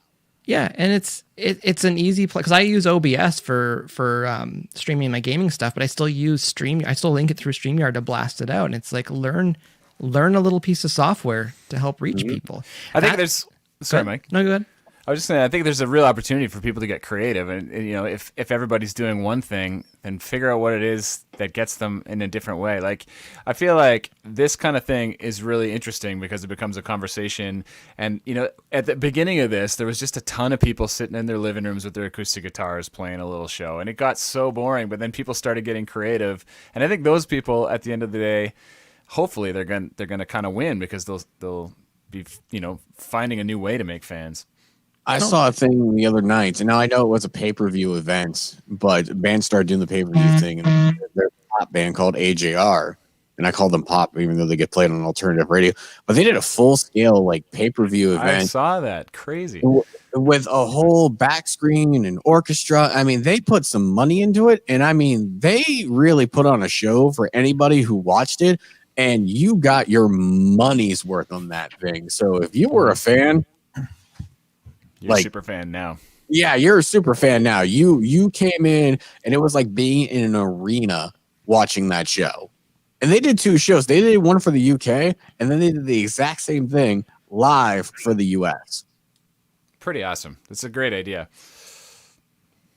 I was going to say on that tip, the Hives are one of my favorite bands, and they're doing the world's first worldwide web tour, and they're playing so whatever time it would be in, local for 9 p.m. orders, that's what time they're getting up in Sweden to play the set at that time to broadcast it. So. And another thing too is Chris Daughtry, he did a thing that was really cool too. He did a thing where he broke off the sections. He geofenced it this year, and he geofenced it to certain areas in the country. And he did acoustic shows with him and his guitar player. You paid money to get into it, and that money, wherever the geofence was, went to local venues in that area. But you could not get into the show financially, pay a ticket unless you were in the geofence. So he did like 12 shows over the course. Like he did a tour over the US in the geofenced areas. No, that's smart too, because that's using the tools, because why not block it out a little bit? While he couldn't tour, he still technically toured. That's really interesting. I like that idea. Yeah, no, there's things where you're just going to see people expand on what was going on this year into next year. And again, people, like it was Dan was talking about, like everyone was streaming, March, April, May. And I did put my hand up with a few people in management. I'm just like, everyone's going to be going crazy, but they'll again, choose my words wisely. It's musicians we're talking about here, and they can't keep the consistency up. You ask someone to do something for months and months, and I was going into it being like, what if we do this the entire year? Like, what kind of structure do we want to put together for this? And you saw people just start both stopping doing the live streaming things. They didn't really have a schedule for it, and they didn't have something to turn it into a show. And also with musicians, it's like you can see people try to grow something, and they'll be like, oh, well, I did this for 6 weeks and it doesn't work. It's like, no, do it for 2 years and refine it and keep working at it. It's like Coca-Cola didn't just put stuff in a bottle and go, this is it, we're done. Just eliminate the timeline entirely. Do it until it works. If you believe in it, yeah. That's like, just don't quit. Anybody who does a podcast, I'm 41 episodes deep in my podcast. Is it working right now? Yeah, here and there. But I'm still going to keep doing it because eventually it's going to pick up steam. You think Joe Rogan did his podcast and it picked up after the first 10 episodes? Hell no. What is he at now? Like 500? But he enjoys it too. He started in like 2009. Right. And now he did it for like 5 years before any of us knew what a podcast was. Right. And now he made how many millions of dollars with his exclusive Spotify deal? He kept at it. Yeah. That's the lesson there. Yeah, no, and if you enjoy it, that's the thing that I think too. If you like what you're doing, you want to keep watering that garden and go, you know what, like I enjoy this, but I also think there's a bigger picture that's worth it on it. Like Nick there. He keeps putting on shows. He has a venue. If he didn't enjoy it, why would he keep doing it? That's debatable. No, I'm just kidding. Right. And I didn't even know you had a podcast, Wes, because I would definitely tune into that if I knew that. See, so well, you know what, man? You're welcome to be on it. I'm always welcome to guest, so you're more than welcome. I'll reach out to you. We'll set it up. That's a good point, because like even just this connection right here with Wes and Nick, it's like you guys know each other, but it's like it can still take a while to get word out because we're like super saturated with stuff going on all the time. So it's like we kind of lose that stuff on our radar. It's like we generally need to hear about something 3, 4, 5 times until we actually like clock it these days. So again, if you did something for 6 weeks or 2 months, or well, it's not too far off each other. But if you did something for 3 months, and you're just like, it's not long enough to know if it's actually working. It's like, do it for a year. do it. And a lot of things with business too. I'm like, do it for 4 years, have a plan for 4 years, or kind of don't call it a business. Cause like you need a year to get it going, a couple of years to work your model, and then a year to kind of figure out if it was working, and just kind of figure it out. So anyways, end rant on that. I just thought it was funny at the beginning when everyone's freaking out about streaming and all this stuff. And I'm just like, you should have been on this last year because there was already some revenue streams for it. And that was the other thing too. It's like, just telling, especially with some management and label, and like when you explain to them, it's hard to monetize right now because like people don't know what the value is of this. You need to give them a taste of it, and then get to the point where they feel like they're missing something if they can't get it anymore. And it's like, we didn't even get you weren't there by May. It's like you had more hours to put in to prove that you want to be part of something. And then there's the part of it too where I'm just like, maybe some of it doesn't need to be behind a paywall. Maybe that's not how we monetize. Just like we argue about like, the record cost this much when it was on CD and vinyl, but just like our records cost this much because distribution of, MP3s, it's very, very different. So maybe it's, I'm probably, all the musicians are hating me right now.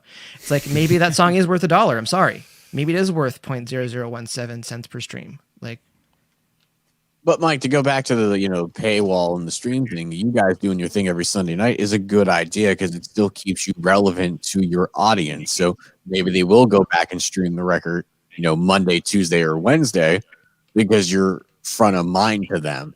So they'll go back. They think about the song they like from you guys or the song they heard in that acoustic set. There are revenue. There are streams that it does work without putting it behind a paywall. Like to put it blunt, it's like, I don't think it's a good model to make, Gene Simmons would argue this, to make people pay to be your friend. And that's what I feel like some of the paywall is on, with some artists, or, gonna go left for a second here, but it's like, if you've got an OnlyFans account, people know what they're paying for. They're paying for access. And usually there's something behind that paywall that these people want, but also they can engage with them. And that's what they're getting from it. But at the idea of like putting a band behind a paywall just so you can engage with them, if it gets to a point where like you can't handle the amount of people that are in there and you want to add another room that may be behind a paywall, I can see that being a thing. But I think with some of the bands I've been trying to do that, I'm like, I don't agree with it yet with what you're trying to do. And I understand we're trying to make a living doing this, but I just don't know if the product is there. People are going to pay for it yet. So, but just to touch on that, as a producer and any of the producers in the room, I think we've all been deeply ingrained with the idea of like, because we had to deal with, as our career grew, what do we charge? And that's like such a variable thing for us. And the answer, like to go with streaming or CDs or what do you charge for a song? The answer is simple. It's whatever people are willing to pay for it. That's market value. Yeah. Yeah. And realistically, right now, people are willing to pay 0.01 cents per song or whatever you said the figure was. 0017. Yeah. So the problem, of course, was we had a whole decade of pirating that made our songs completely worthless. And we're still coming back from that. And, you can't compare it to CDs. You have to compare it to zero, which is what we were getting for a while. And we're building back up. It will get better, I think. No, I would agree. And the concept of value around digital real estate, that's the thing. Like if you take your favorite band and if you could be on a live stream with 50 other people, you'd pay to be in that room. Yeah. So, no. Well, and the other thing too, we're coming back from, unfortunately, Netflix kind of screwed us a little bit. I know there's streaming services out there now like Amazon and Spotify, but Netflix also being forefront in the idea of video has also reaffirmed the idea that, well, I don't need to pay for anything anymore because I have all my videos and things like that in front of me that I don't need to pay for. So why do I need to pay for music? Here's the great irony of that, though, is when you break it down, like what do you pay for a Netflix account? $14 a month? Yeah, now that you do. So 14 a month times 12 months in a year, That's $300. Anyone get better at math than me? Say 200 is close. It's 200. That's more than I ever spent on movies in my life. Right, and then you tack on the cost of a streaming service, give or take. Yeah, you're spending at least $1,200 a year, or $120 a year on streaming. Mm-hmm. I don't think I bought 12 albums a year before that. No. I mean, I might be a little different because I'm a huge music nut. So I'm not the average consumer, but we aren't the average consumer. But the average consumer wasn't buying; they'd buy like 3 records a year. Yeah. So more money's being generated. It's just we got to distribute it better. Mm-hmm. Yeah. No, it's funny because the amount of musicians I know, I'm just like, you're not the average listener, though. Like, no, and we're not. Yeah, I agree with that. I complain all the time about things like this, but I'm like, I also have to put it in perspective. Sitting on the other side of this camera are 3,000 CDs right now that I have collected, that are my wife's bane of existence right now. Sitting in my basement. Every time we move, she's like, "Why the hell do you have all these?" I'm like, "I know I don't listen to all of them, but eventually I'll get to it." They're mine, and I like them. It's my thing. Like a box of cables that could easily fit on one hard drive. Yeah, exactly. Don't tell her that. No, but it's just the value around the digital real estate. It's like we're going to see that, I think, take off the next 5-10 years. And I said too with Spotify, it's like, yeah, they gave Joe Rogan $100 million for 10 years or something like that for exclusive, broadcasting. It's like once you see McDonald's or like Budweiser or H&M or someone buy ad space around one of these brands, that's when the real money comes in. Because now, just like because I've been running Facebook ads for years, and it's like, I saw them get more expensive. Like YouTube ads are still dirt cheap if you know how to run those. And it's like, once you see those big players and big money step in, because now you're not just buying the ad space in front of a band or a podcast, you are buying their specific demographic in that. Because you can have ads generated towards, 19 to 24 and 25 to 30. Yeah, and it's like, that's when it gets scary.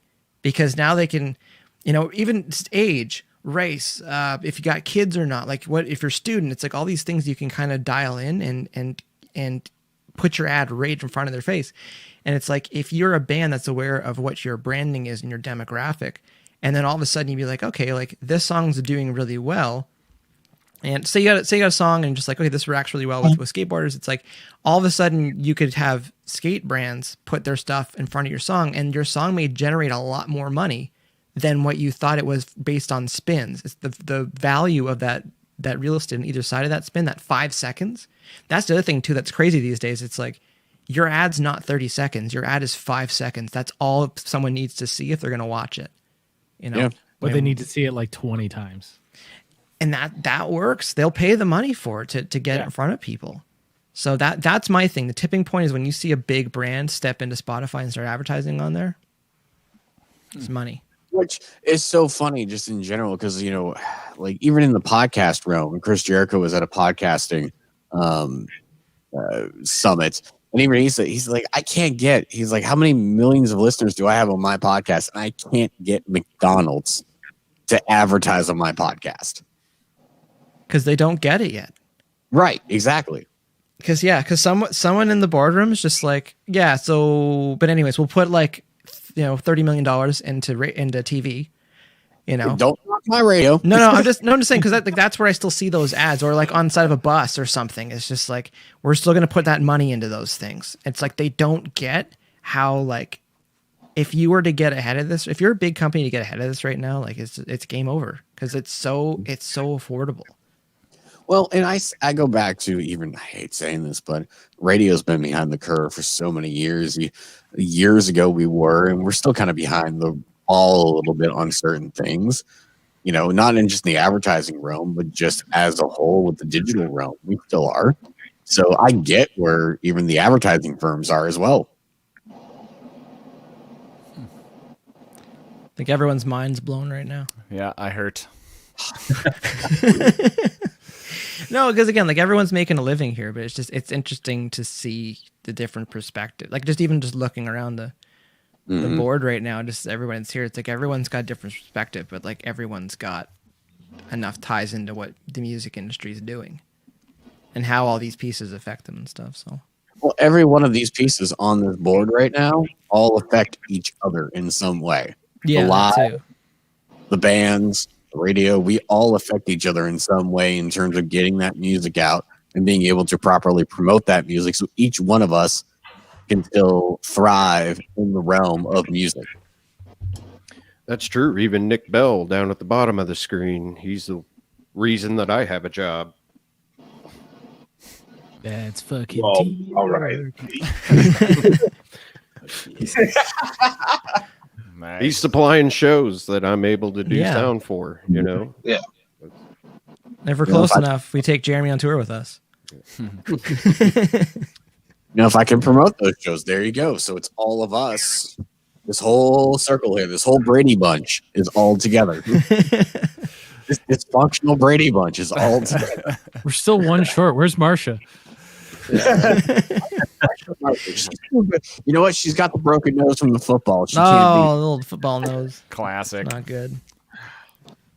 As far as I know we've kind of touched on it a little bit, but just like, you know, if anyone's got predictions for next year, where do you think we are in 12 months from now? We're back to shows. Music's getting released. The digital world is stepping up a little bit more. And damn it, we're all kicking ass. That's very optimistic. 12 months. 12 months is weird to predict. I think 9 months from now, we're all scrambling because we realize that shit's about to open up again. Yep. And we're all like, and the way I see it is, as soon as, you know, the vaccinations start working and we're like, oh, some major bands have booked some real shows and it's like, okay, then suddenly all of the lower level is going to go into panic mode because they didn't plan anything.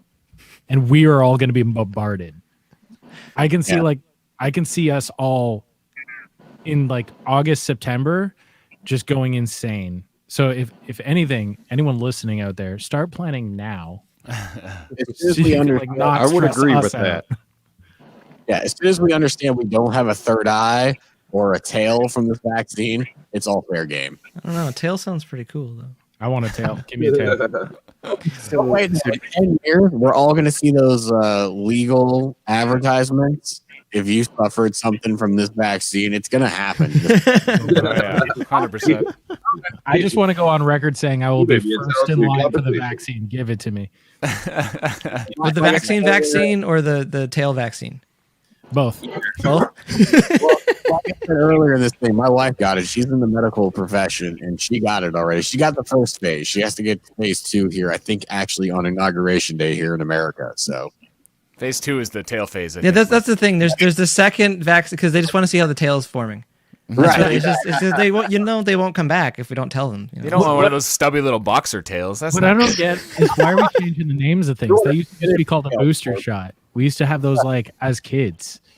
And now like, oh, now it's second phase. We have I to didn't make even know what you're getting when you get a booster shot. You just know Yeah. you're supposed to get it. It's in there. It was usually like a cocktail of multiple vaccines too. They're just shove them all in there. It's fine. And it hurt like a mother. Oh yeah, that it was thick. It's thick with disease. It's Very- it's very like acid. viscous. I'd say that.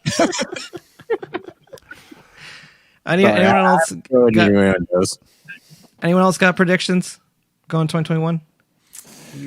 I don't know. I think I'm going to be scrambling because like my summer of shows got pushed, basically just rescheduled for next summer. And then I got booked more shows. So if that get canceled and they get rescheduled a third time, I just won't ever see my wife again. There's my prediction. Kyle? I honestly don't know. I'm curious if even after everything kind of winds down, if we're going to see masks continuously. You know what I mean? I'll keep wearing them. I think so. People are smelly. Yeah. It isn't going to be. I think it is kind of a valid point. Like I think a lot of our daily life will probably have changed a little bit. Like I remember going to Japan and China and being like, it's so crazy that all these people are wearing masks all the time. And now, you know, retrospectively, I'm like, that's It's so crazy So they're not wearing a responsible. mask. Yeah. It's their way of life, and now it could be ours. Yeah, but I think like little things like that, like people wearing masks commonly, throughout daily life is probably very likely. See that? It's better than I brushing know. my teeth. For me myself, I run an online business, and I used to have a brick and mortar, but now it's like everybody's so comfortable shopping online that I think brick and mortar is kind of dying out quite a bit as well. Well, and that's the other thing too, is I think a lot of businesses didn't prep in advance and have an online store, and I think a lot of businesses suffered from that. And I mean that from a local level. I saw that a lot here locally that did not were prepared for that and didn't have online. They're like, we don't need it. And then this happened. They're like, oh crap, we got to scramble. And unfortunately, and I don't want to see them suffer. We've been trying to support as much as possible, especially the restaurants.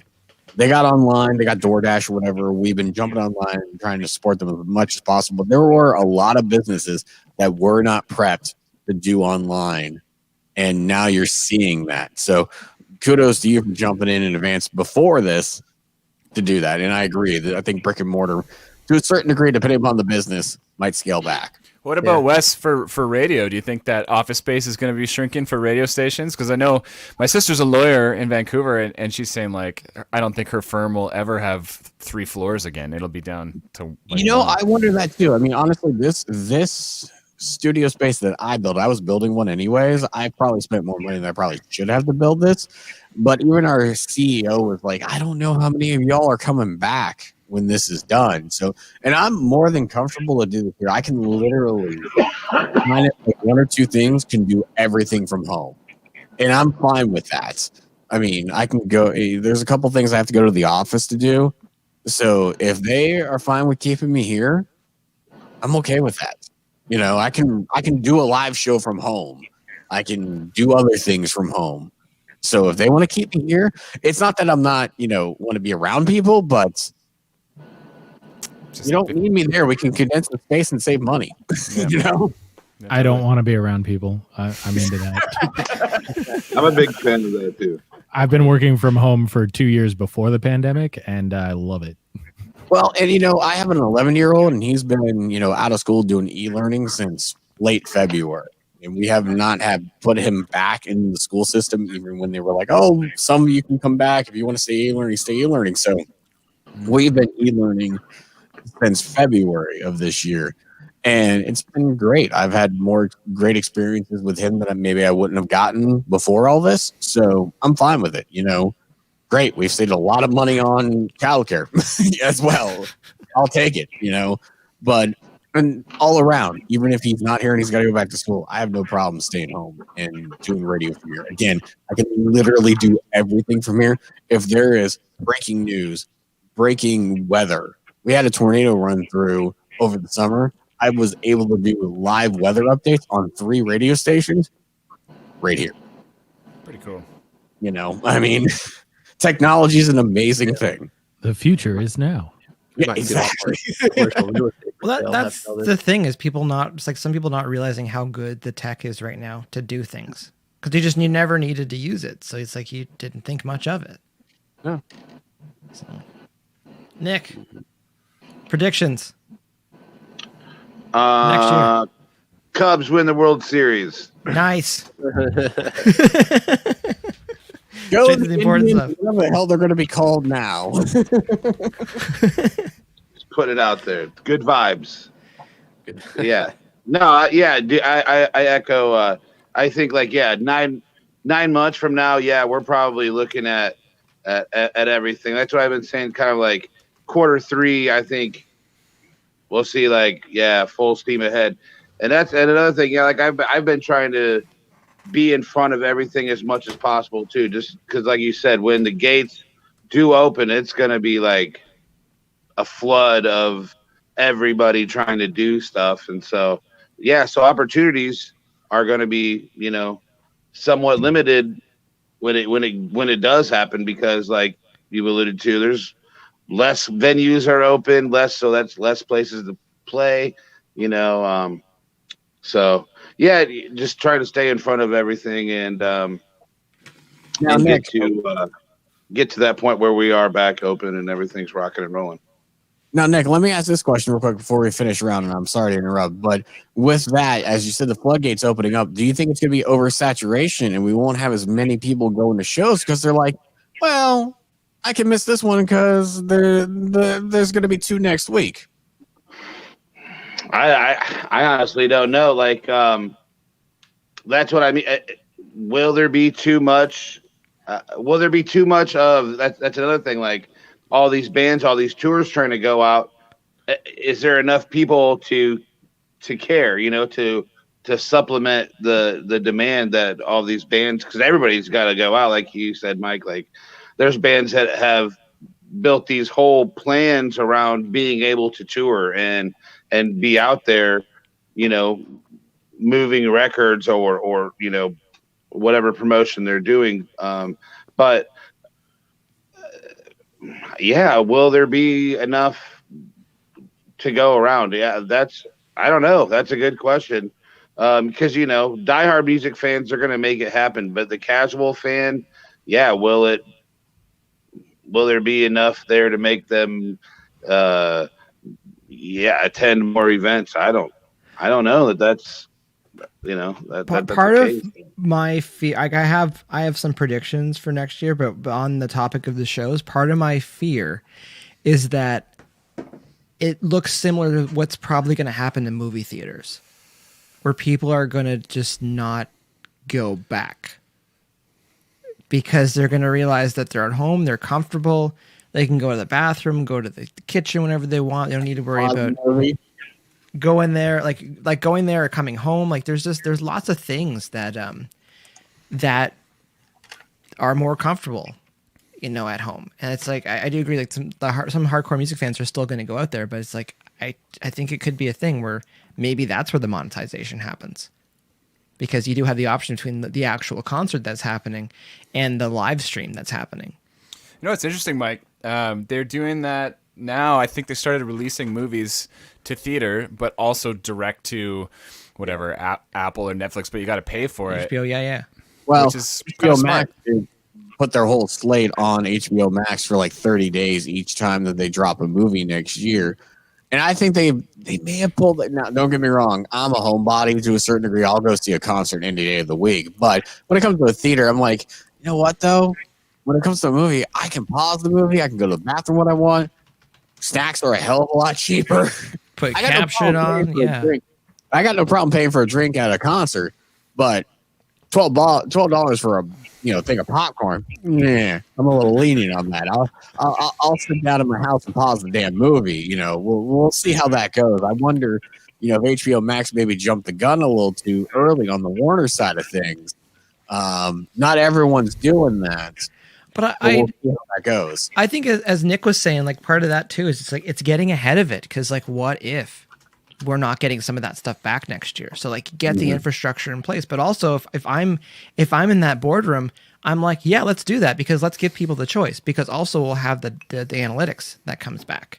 Yeah, of who's watching it, when they're watching it, are they watching through the whole thing? Are they pausing it? Are they watching it in 2 chunks? Like, how are they actually consuming this stuff?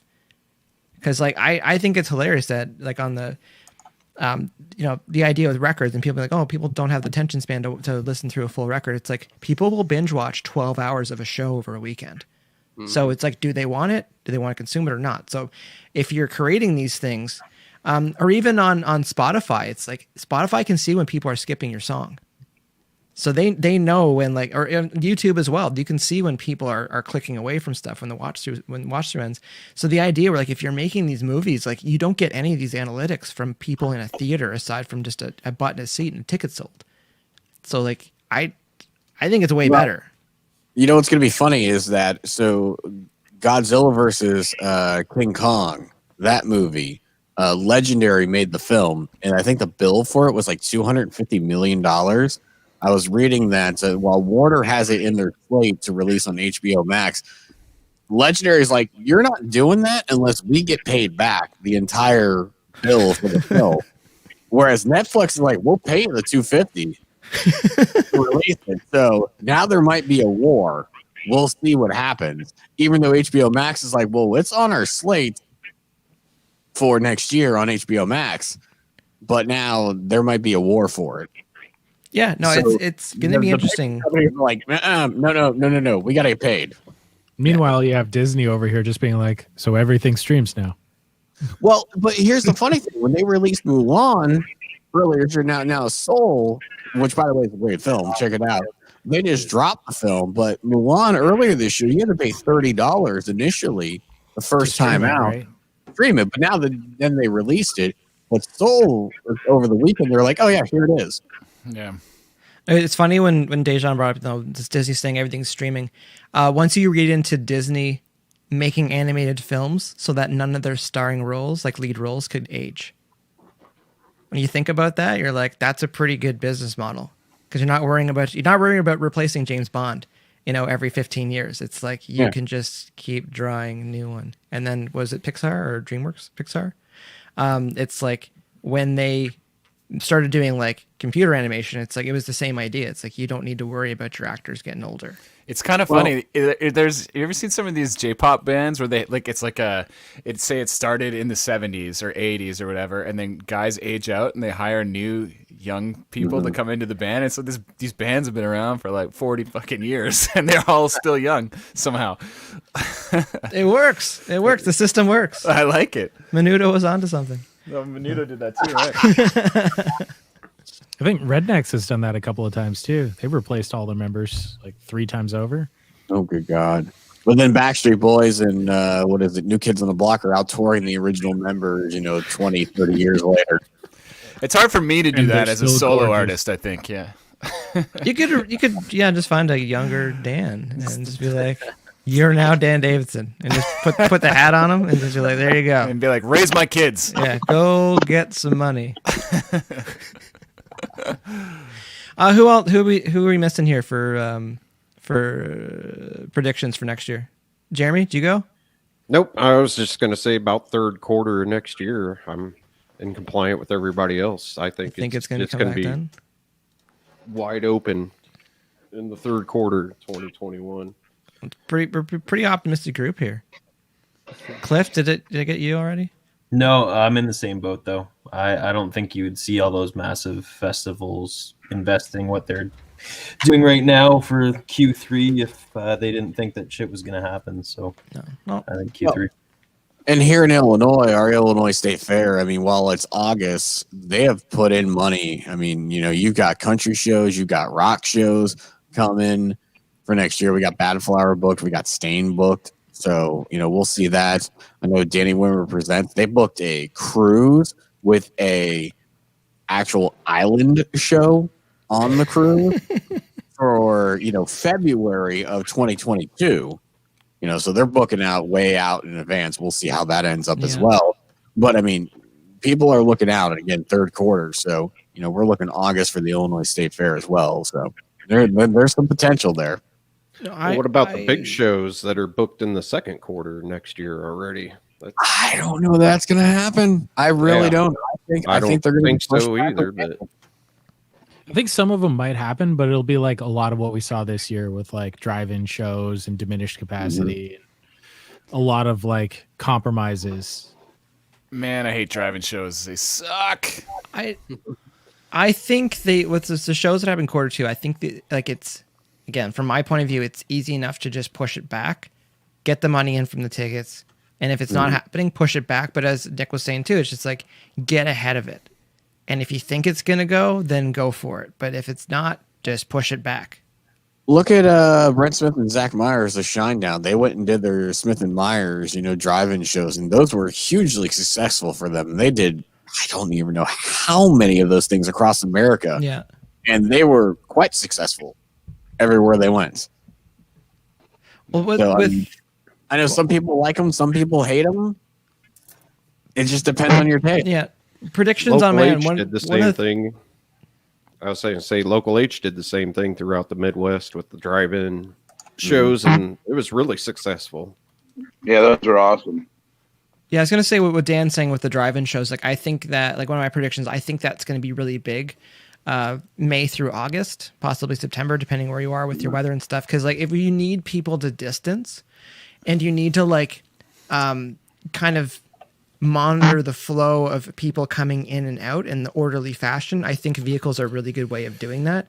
And with a lot of outdoor venues, it's like I can see that being a thing. Yeah, it's definitely something that's going to continue. It's super unsatisfying for the artist. I think that's why I said they suck. It's just like it's so not the same, but it's something we just have to get used to. Unfortunately, I think one thing that's going to have to be the biggest for those shows, in turn for the promoters and even the people coming, the attendees, is the artists have to come down in their price. One of the things we've seen over the years, and Nick may be able to attest to this, is that the artist price for the bigger shows have freaking gone too high. I mean, some of these artists, and I won't say who, I've seen, for the shed shows, the big shows, are like hundreds of thousands of dollars. And it's like, all right, I know you're big. Unless your stage production is you, and stage productions have gone too big too. Tone it down a little bit. You don't need to go that big. We just want to see you perform. We don't need.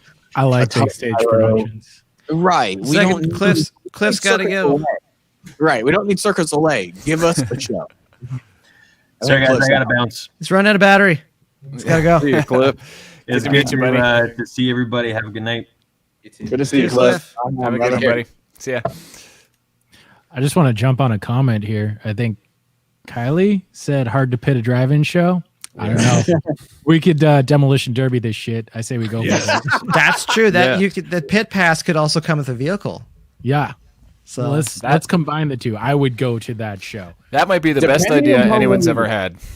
Depending on where you go. You come to Central Illinois, some people may show up with a demo derby car if you do a pit. Hey, Nick, get started on that, would you? You sign a waiver, they may show up with one. We'd get people in tractors and stuff out in Alberta showing up. Yeah, how much fun do you want to have? Do you want to have fun or waiver fun? Yeah. You know what?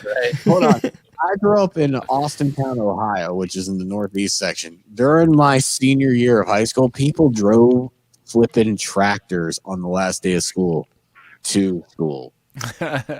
Just saying. Well, you're more country than me, I guess. I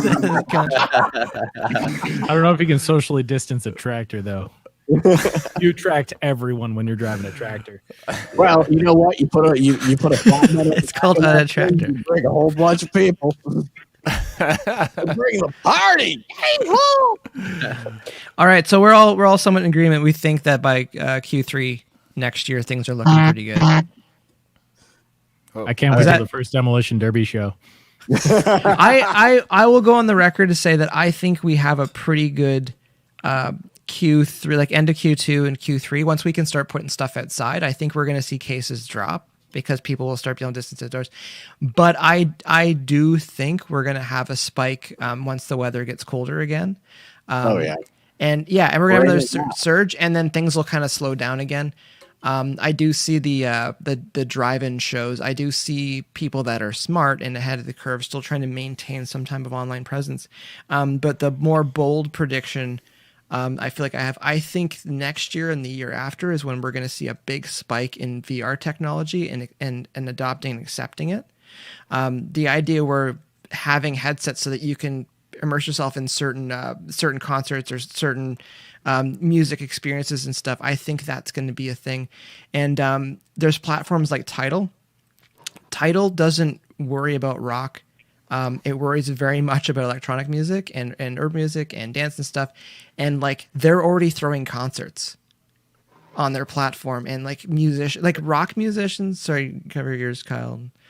But this is it's like rock musicians are so behind the curve on what's actually going on with music and who's consuming, because we think locally too much. We don't think globally how people are consuming stuff. And the idea where if you can't go out or if you want to, indulge at home and put your VR stuff on and just watch a concert or hang out, or just like before, it would be, we wouldn't think 20 years ago that we would all go to the same website every single day and spend hours on it, which is Facebook. Two of the biggest problems with rock in general is that, one, we crap on each other. We're not a community. And two, if it's cool, Oh, we can't be a part of that, man. It's pop. We can't do that. It's pop. We crap on everything pop. If it's pop related sound, not cool. Yeah. You know what I mean? If it's a pop sound, we can't adopt it into rock. And that's one of the biggest problems I have with rock music as a whole.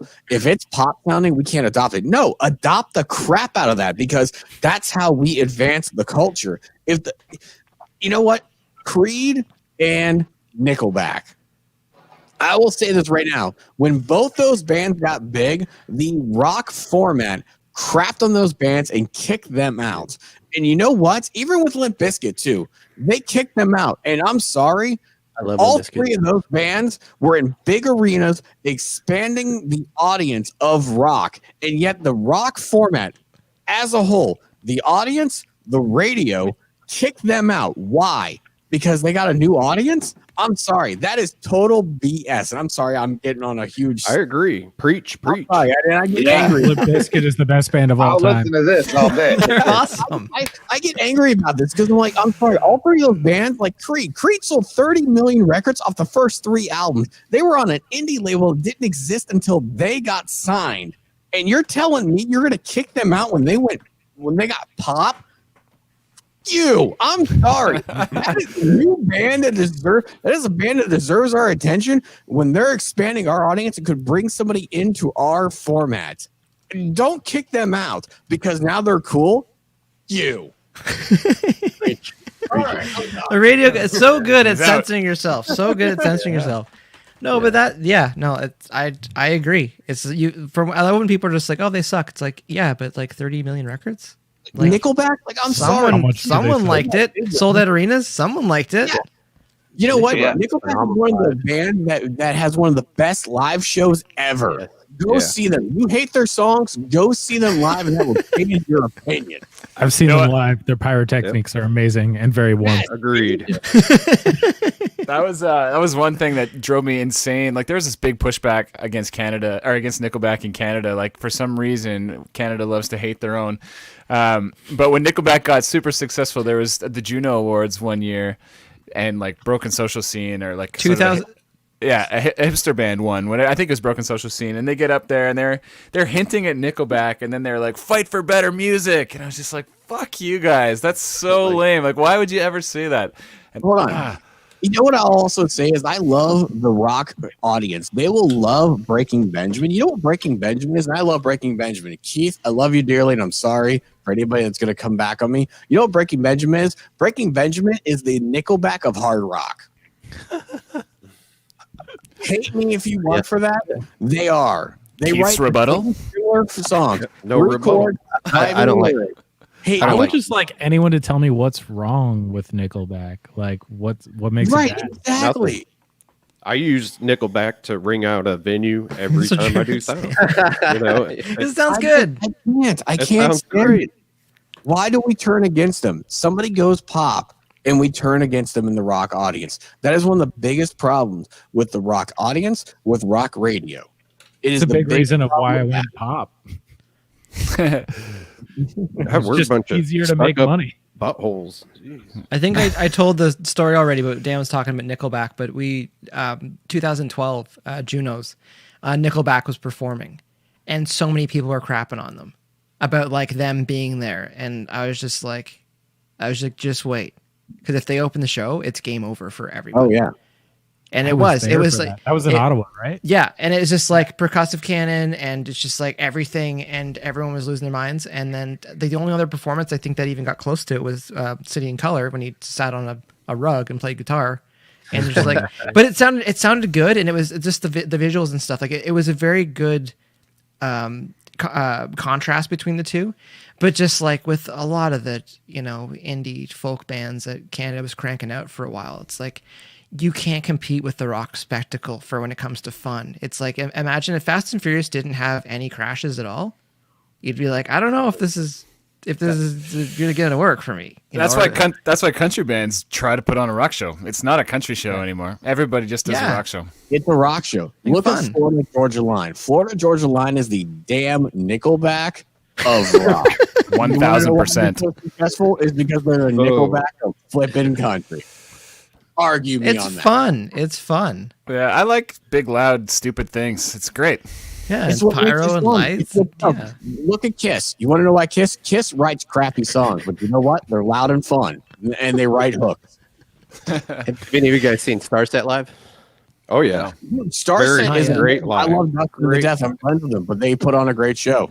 Did you ever see Andrew WK live? Oh my god! yes. You know, There's a I party. walked around years ago, when he first came out. I walked around with him at Blossom Music Center in Cleveland, Ohio. We had him. I was working with my buddy. He had a radio station in Cleveland. We had him go around and interview people at the venue, just crap and giggles, just for fun. And people didn't know who he was at the time. Best day I've ever had with an artist out in the crowd.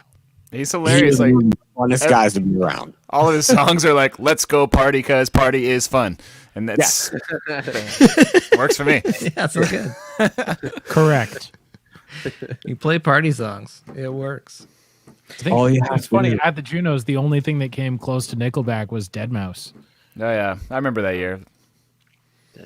And it's just And, because like, it was a big light show, right? It was just like Big light crazy to watch. show, intense, like powerful. And but then like that's the thing is, as a rock act these days, people don't realize you have to compete with pop.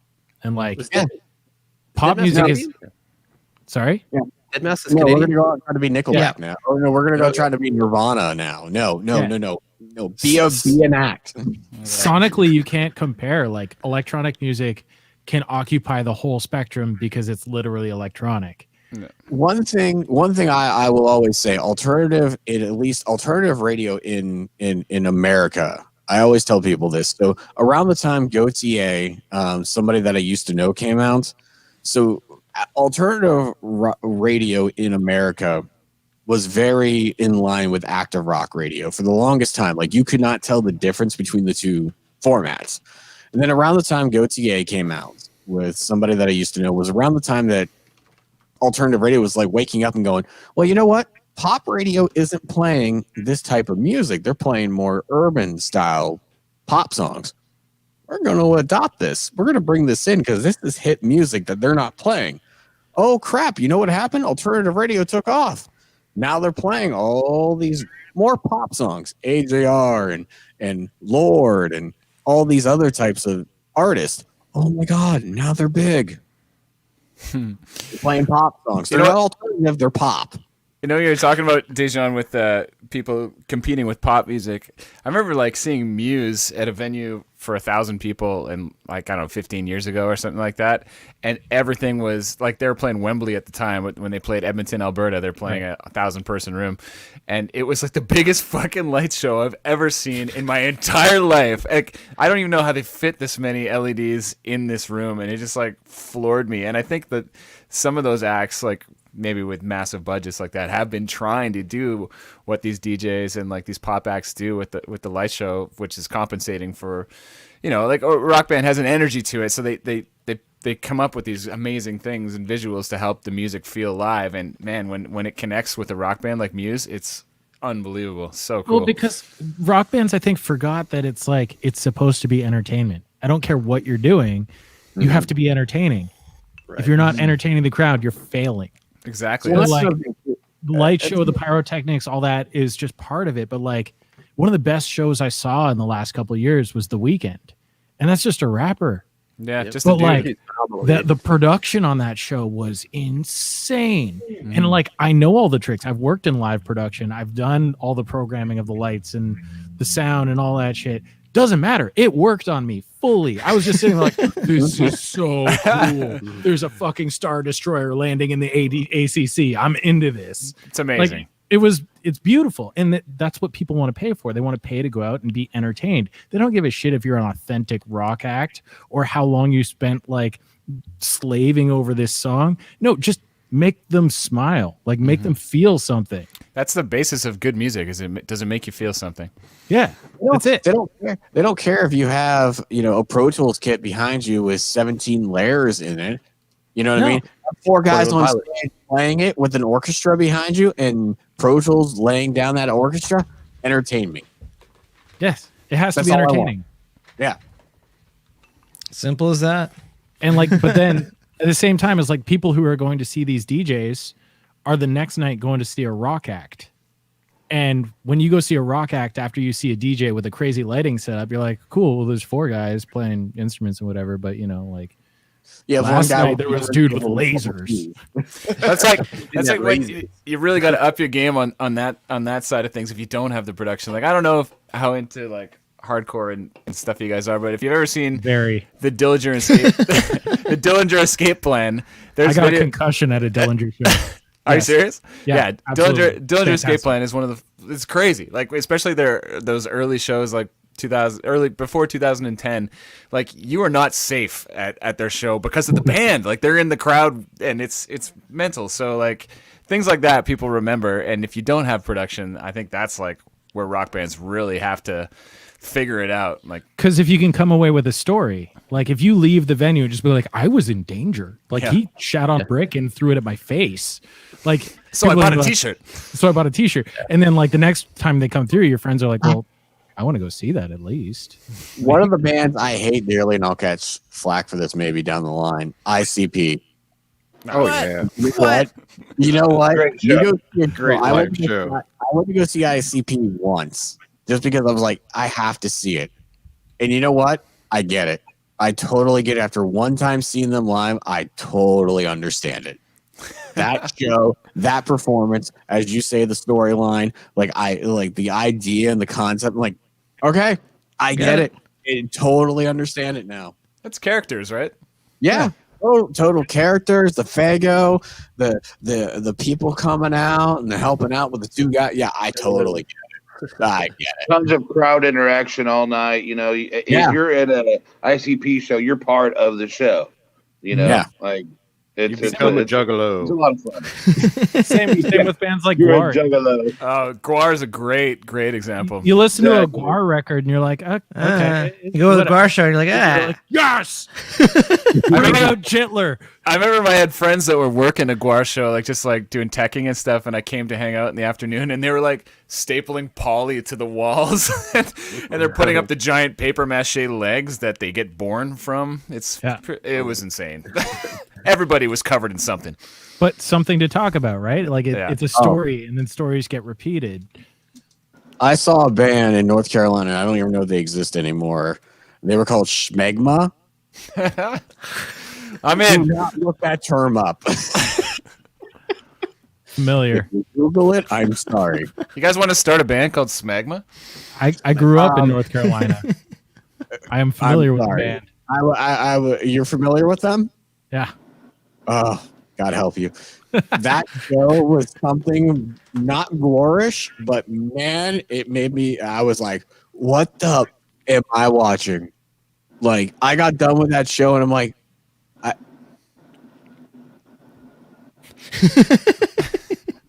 Bible Belt, man. It creates shit. I remember it, but I'm like, okay. Yeah, exactly. I saw a baby doll fetus born on stage. We're in one of the notches in the Bible Belt. I mean, I was living in, New Bern, North Carolina. Jacksonville, North Carolina was where I saw the show. Hooligans Music Hall. But my God, and they weren't even opening for a band that would have aligned with them musically. So I don't even know how the hell they got the show. But wow. That's just one of those things where like North Carolina is so conservative. Anything that's the opposite of that, they're like, sure, let's go. Yeah, and you know what? I'm open to everything, but I was like, wow, okay, that's something. That is something. That is special. I wanted to touch on one thing that Dajaun mentioned a few minutes ago. Just the idea of like people can be at a country show one night and be at a metal show like later on in the week and be at hip hop show like the next week. It's like my generation, like we kind of went through like the tail end of CDs into Napster and then into streaming. And it's like, I feel like when you had to buy the medium, you had to choose what you wanted to listen to because like you had to vote with your dollars. But now it's like voting got really cheap because you can go onto Spotify and get access to like anything, go on YouTube and get access to anything. So like you also have, You talk about like rock bands kind of, crabs in a bucket hating each other. Imagine your high school group where you're like, imagine you're 17-year-old kid and you're like, I really like Meshuggah, but I really like the new Taylor Swift record. It's like that might not fly in your circle, but it's like you can go and listen to music on your own time and experiment with music on your own time. You know what's funny about that, Mike? I have a friend who's a guitar teacher, and he's like, I remember growing up, and all I wanted to learn was like Smashing Pumpkins, Soundgarden, Nirvana, and like everything that was grunge, because I was like all into grunge. Yeah. And but now the kids, they'll learn like a Pink song, and then they'll be learning like a Green Day song and a Led Zeppelin song, and it's just songs from video games. They just bounce all over the place because it's just all right there in front of them on streaming, and they don't really give a shit what year it's from anymore. You know what I mean? Or what genre it's from. It's kind of a crazy new development in people's digestion of music. Yeah, music. Well, speaking. Sorry, go ahead, Mike. I was gonna say, like, speaking of digesting, it's like culturally with food, that's the thing. The more stuff we have access to, the less we think is weird. So the idea where, like, if you're 10 or 15, it's like you can sit down on the internet and go through Spotify and taste all these different genres and stuff like that, and figure out what you kind of like, and understand it's okay to like a lot of different things from all over the planet. Like it blows my mind if musicians actually thought about, especially songwriters, if they thought about how much music is uploaded every single day. It's like you can be a little, and sorry for any songwriters out there, you can be a little bit less precious about the song and know that it's good and let the public decide if it's great, because the entire planet can decide on it. Like, you still need to have your own filter, but it's like there's a lot of access to music for people out there. Stop worrying about putting it into a certain mold. Let the thing grow and kind of be what it's going to be. Like, let it just... Unless it needs to be in a mold for certain Well, no, things. I understand that. But if it starts to kind of like grow into a certain thing, stop being like, no, it has to be this. If it's going a different direction, maybe I'm wrong, but kind of let it just flourish into something else. If it's going this direction, let it go. Don't try to hold it. They say in Nashville there's something like 2,000 songs written every day. Oh, God, yeah. Wouldn't surprise me. No, I don't have. But going back to your thing about, listening to everything, I subscribe to Amazon Music. So, when I'm cooking dinner, I'll listen to like Frank Sinatra into Less Than Jake. I'll give you another example. When I worked in my hometown of Youngstown, Ohio, one night at the one venue we had, I went to my all-time favorite band, Social Distortion. We had them play. 2 nights later, I was watching Boys to Men. Yeah, it's a different world now. I mean, yeah, it's a completely different world. People like pineapple on their pizza. It's fucked up. I was gonna do that. They don't do that in Alberta. Just about people. Actually, I'm working a big event next year in June called Tailgate and Tall Boys. That's country. Wes knows and Nick knows about this. But this year, it's a country festival. But this year, they got Ludacris headlining. Yeah. And on paper, you'd be like, what's going on? Yeah. What? Nelly was last year. Yeah, Nelly headlined last year. But the audience on a country festival. Well, it sells tickets. Yeah, it does. That's the pineapple on the pizza. I gotta bow out. You got head. I think so. I think so too. I gotta go put an 11-year-old to bed who's probably sitting in his room still playing the Nintendo Switch and has no clue that I'm coming right now. They go put him to bed. You gotta get in there. Wes, thank you so much for stopping by. It has been. Hold on, Wes. What just happened? Oh, you're still good. You're still good. All right, I lost you guys apparently on audio for some reason, but peace out. I gotta go. See you, Wes. See you, Wes. Buddy. Right. Have a good night, man. Later, dude. How's everybody else doing? Everyone good to wrap this up soon? Yeah, I gotta get some work done here, Mike. I gotta tune what some vocals. What are you talking about? Get work done. It's December 28th. Should have been done on the 22nd. Does this session that's look true to you? No, that's true. Yeah, Dan's West Coast and Dajaun. I know we never stop. I'm a workaholic. I'm sorry. I'm grinding. That's funny. Kyle's like, I had the best year of my life. I can go to bed. I just got lucky. Jeremy's like, I'm gonna play drums after, so like I'm good. Heck yeah, man. I'm ready to rock out. Well, it sounds good. Again, everybody, I can't thank you guys enough for hopping on the show this year, and I want to have everybody back again next year, just to see where we're at in 4 or 6 months. So I'm in. All right, hold me to it. Hold me to it. Not virtual around the writing 9-month mark. That's going to be crazy.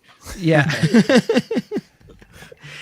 I think it'll be good. All right. I'm gonna finish this up here. I feel like I still need to eat dinner. It's a good thing. Eating food. Yeah, I thought you had pizza. I do. I do. But Dinner's served. How is that It's- pizza still alive? It's from like 5 hours ago. because it's pizza. It has no expiry date. My pizza's Why a would you little cold. order that? Because it's taste of childhood. That's why. I like pizza. We don't have it out west, so it's always No, it's entertaining. it's taste of childhood, and then that, and dare I say, President's Choice Caesar salad dressing as dipping sauce, and it's awesome. I can eat that all day. It's clear that I didn't grow up here. Dajaun is thinking less of me right now. Is pizza the same thing as Little Caesars? It's No, essentially Little Caesars is better. Oh, I don't know about that. Ooh, This is Easily Casey. better. What, Nick? Casey What, needs Casey's. This is the best. Casey's is good. I'm not like trying to think of the right way to word it. Like, I'm very indifferent about pizza, but pizza is like super close and taste of childhood, and I'm like a lot of the time I'm just there for the green olives. I'll be honest. I'm a Green Olive fan too. I'm not Yeah, fussy. agreed. I'm not fussy about pizza, but I don't know if that's just being in music for a number of years. You're a Just terrible like, person, Mike. Does it have dirt and hair on it? You're like, okay, I'll take fine. that piece. Yeah. Yeah. All right, thanks everybody. I'm just gonna All right, finish dudes. this. I'm gonna finish this up here. Feel free to head out if you like. Nice to meet you all. Yep, Nice to you you as guys. well. Yes, this is the hub. Stay This safe. is the DearBands live alumni. and Joe, Oz, and Cliff, we're here in spirit because I had other things I had to do tonight. I think that. Oh, and Daryl as well. Daryl had stuff to do. So we'll do this again sometime. It wasn't complete chaos. That actually worked okay. Yeah, internet and people with live streaming manners, that helps too. And etiquette. All right, I'm just gonna finish this up here. All right. Peace. See you over there. See ya. Hey guys. Bye. See you guys. Peace out. All right. I'm really relieved that actually worked the way I was hoping it would work, because I thought for a second this might be complete chaos, having this many people in the live stream. So I won't drag this out too much longer. Again, thanks to everyone, all my guests this year, the first 12 episodes of DearBands Live. I've got some guests lined up for next year already. Again, trying to tell the stories of people that have been working in the music industry, and just their path to turning music into food, and just making music their career in any way, shape, or form, as a musician or as working for management, labels, radio, songwriters, or producers, engineers, mixers on that side of the fence too. There's just so many different avenues around music as we know it. And I find those stories interesting, and hopefully other people find those stories interesting too. And also when I'm talking to people about their path, I think sometimes they're able to reflect a little bit, because often we don't think about where we've been. We just think about where we're at and where we're trying to go to. So I think it's fun for me to see some of those moments when they are realizing how far they've come, and a lot of the adventures they've had, and the people they've met, and experiences that they've had. Because it is not, a lot of the time we're not just getting up Monday to Friday 9 to 5 and going to work every day. Every day is a battle with what we're doing. So all right, I'm gonna wrap this up. I need to reheat some pizza. I might do another one of these in the future. It could be fun, because again, if we were to do an end of 2021, if I have 50 guests on next year, we can't do all 50 at the same time. So might need to figure that one out. Anyways, thanks again, everyone that's been in the chat. I'm going to go through some of that later. I know there was a lot there that we missed over the last 3 hours. Again, if you're watching the replay on YouTube, I'll put details of people that have been here, like where you can find them and whatnot in the details of that the YouTube there, so you can find people if you're looking for them. That's another thing too with this show. Like, hopefully they don't hate me too much, but the idea where it's easy to reach out to some of these people. Treat this as a hub. Treat this as a warm introduction for some of the guests I've had on the show. All right, that is a wrap for 2020. Again, if you're watching on YouTube, remember to like, subscribe, and comment. If you're watching on Twitch today, I did have Twitch opened up. Remember to follow, because I'm gonna make another page there. And if you're watching on YouTube, or sorry, watching on Facebook, just remember to share this. That's all I ask. That's all I need in the world from Facebook. Again, it is December 28th, 2020. Name is Mike from HeyLangford.com and DearBands. This is a marathon tonight. Thanks for watching. See you next week. Oh, and be safe. Be safe. It's New Year's Eve in a couple days. Be smart. Let's get our concerts back. All right. See you later.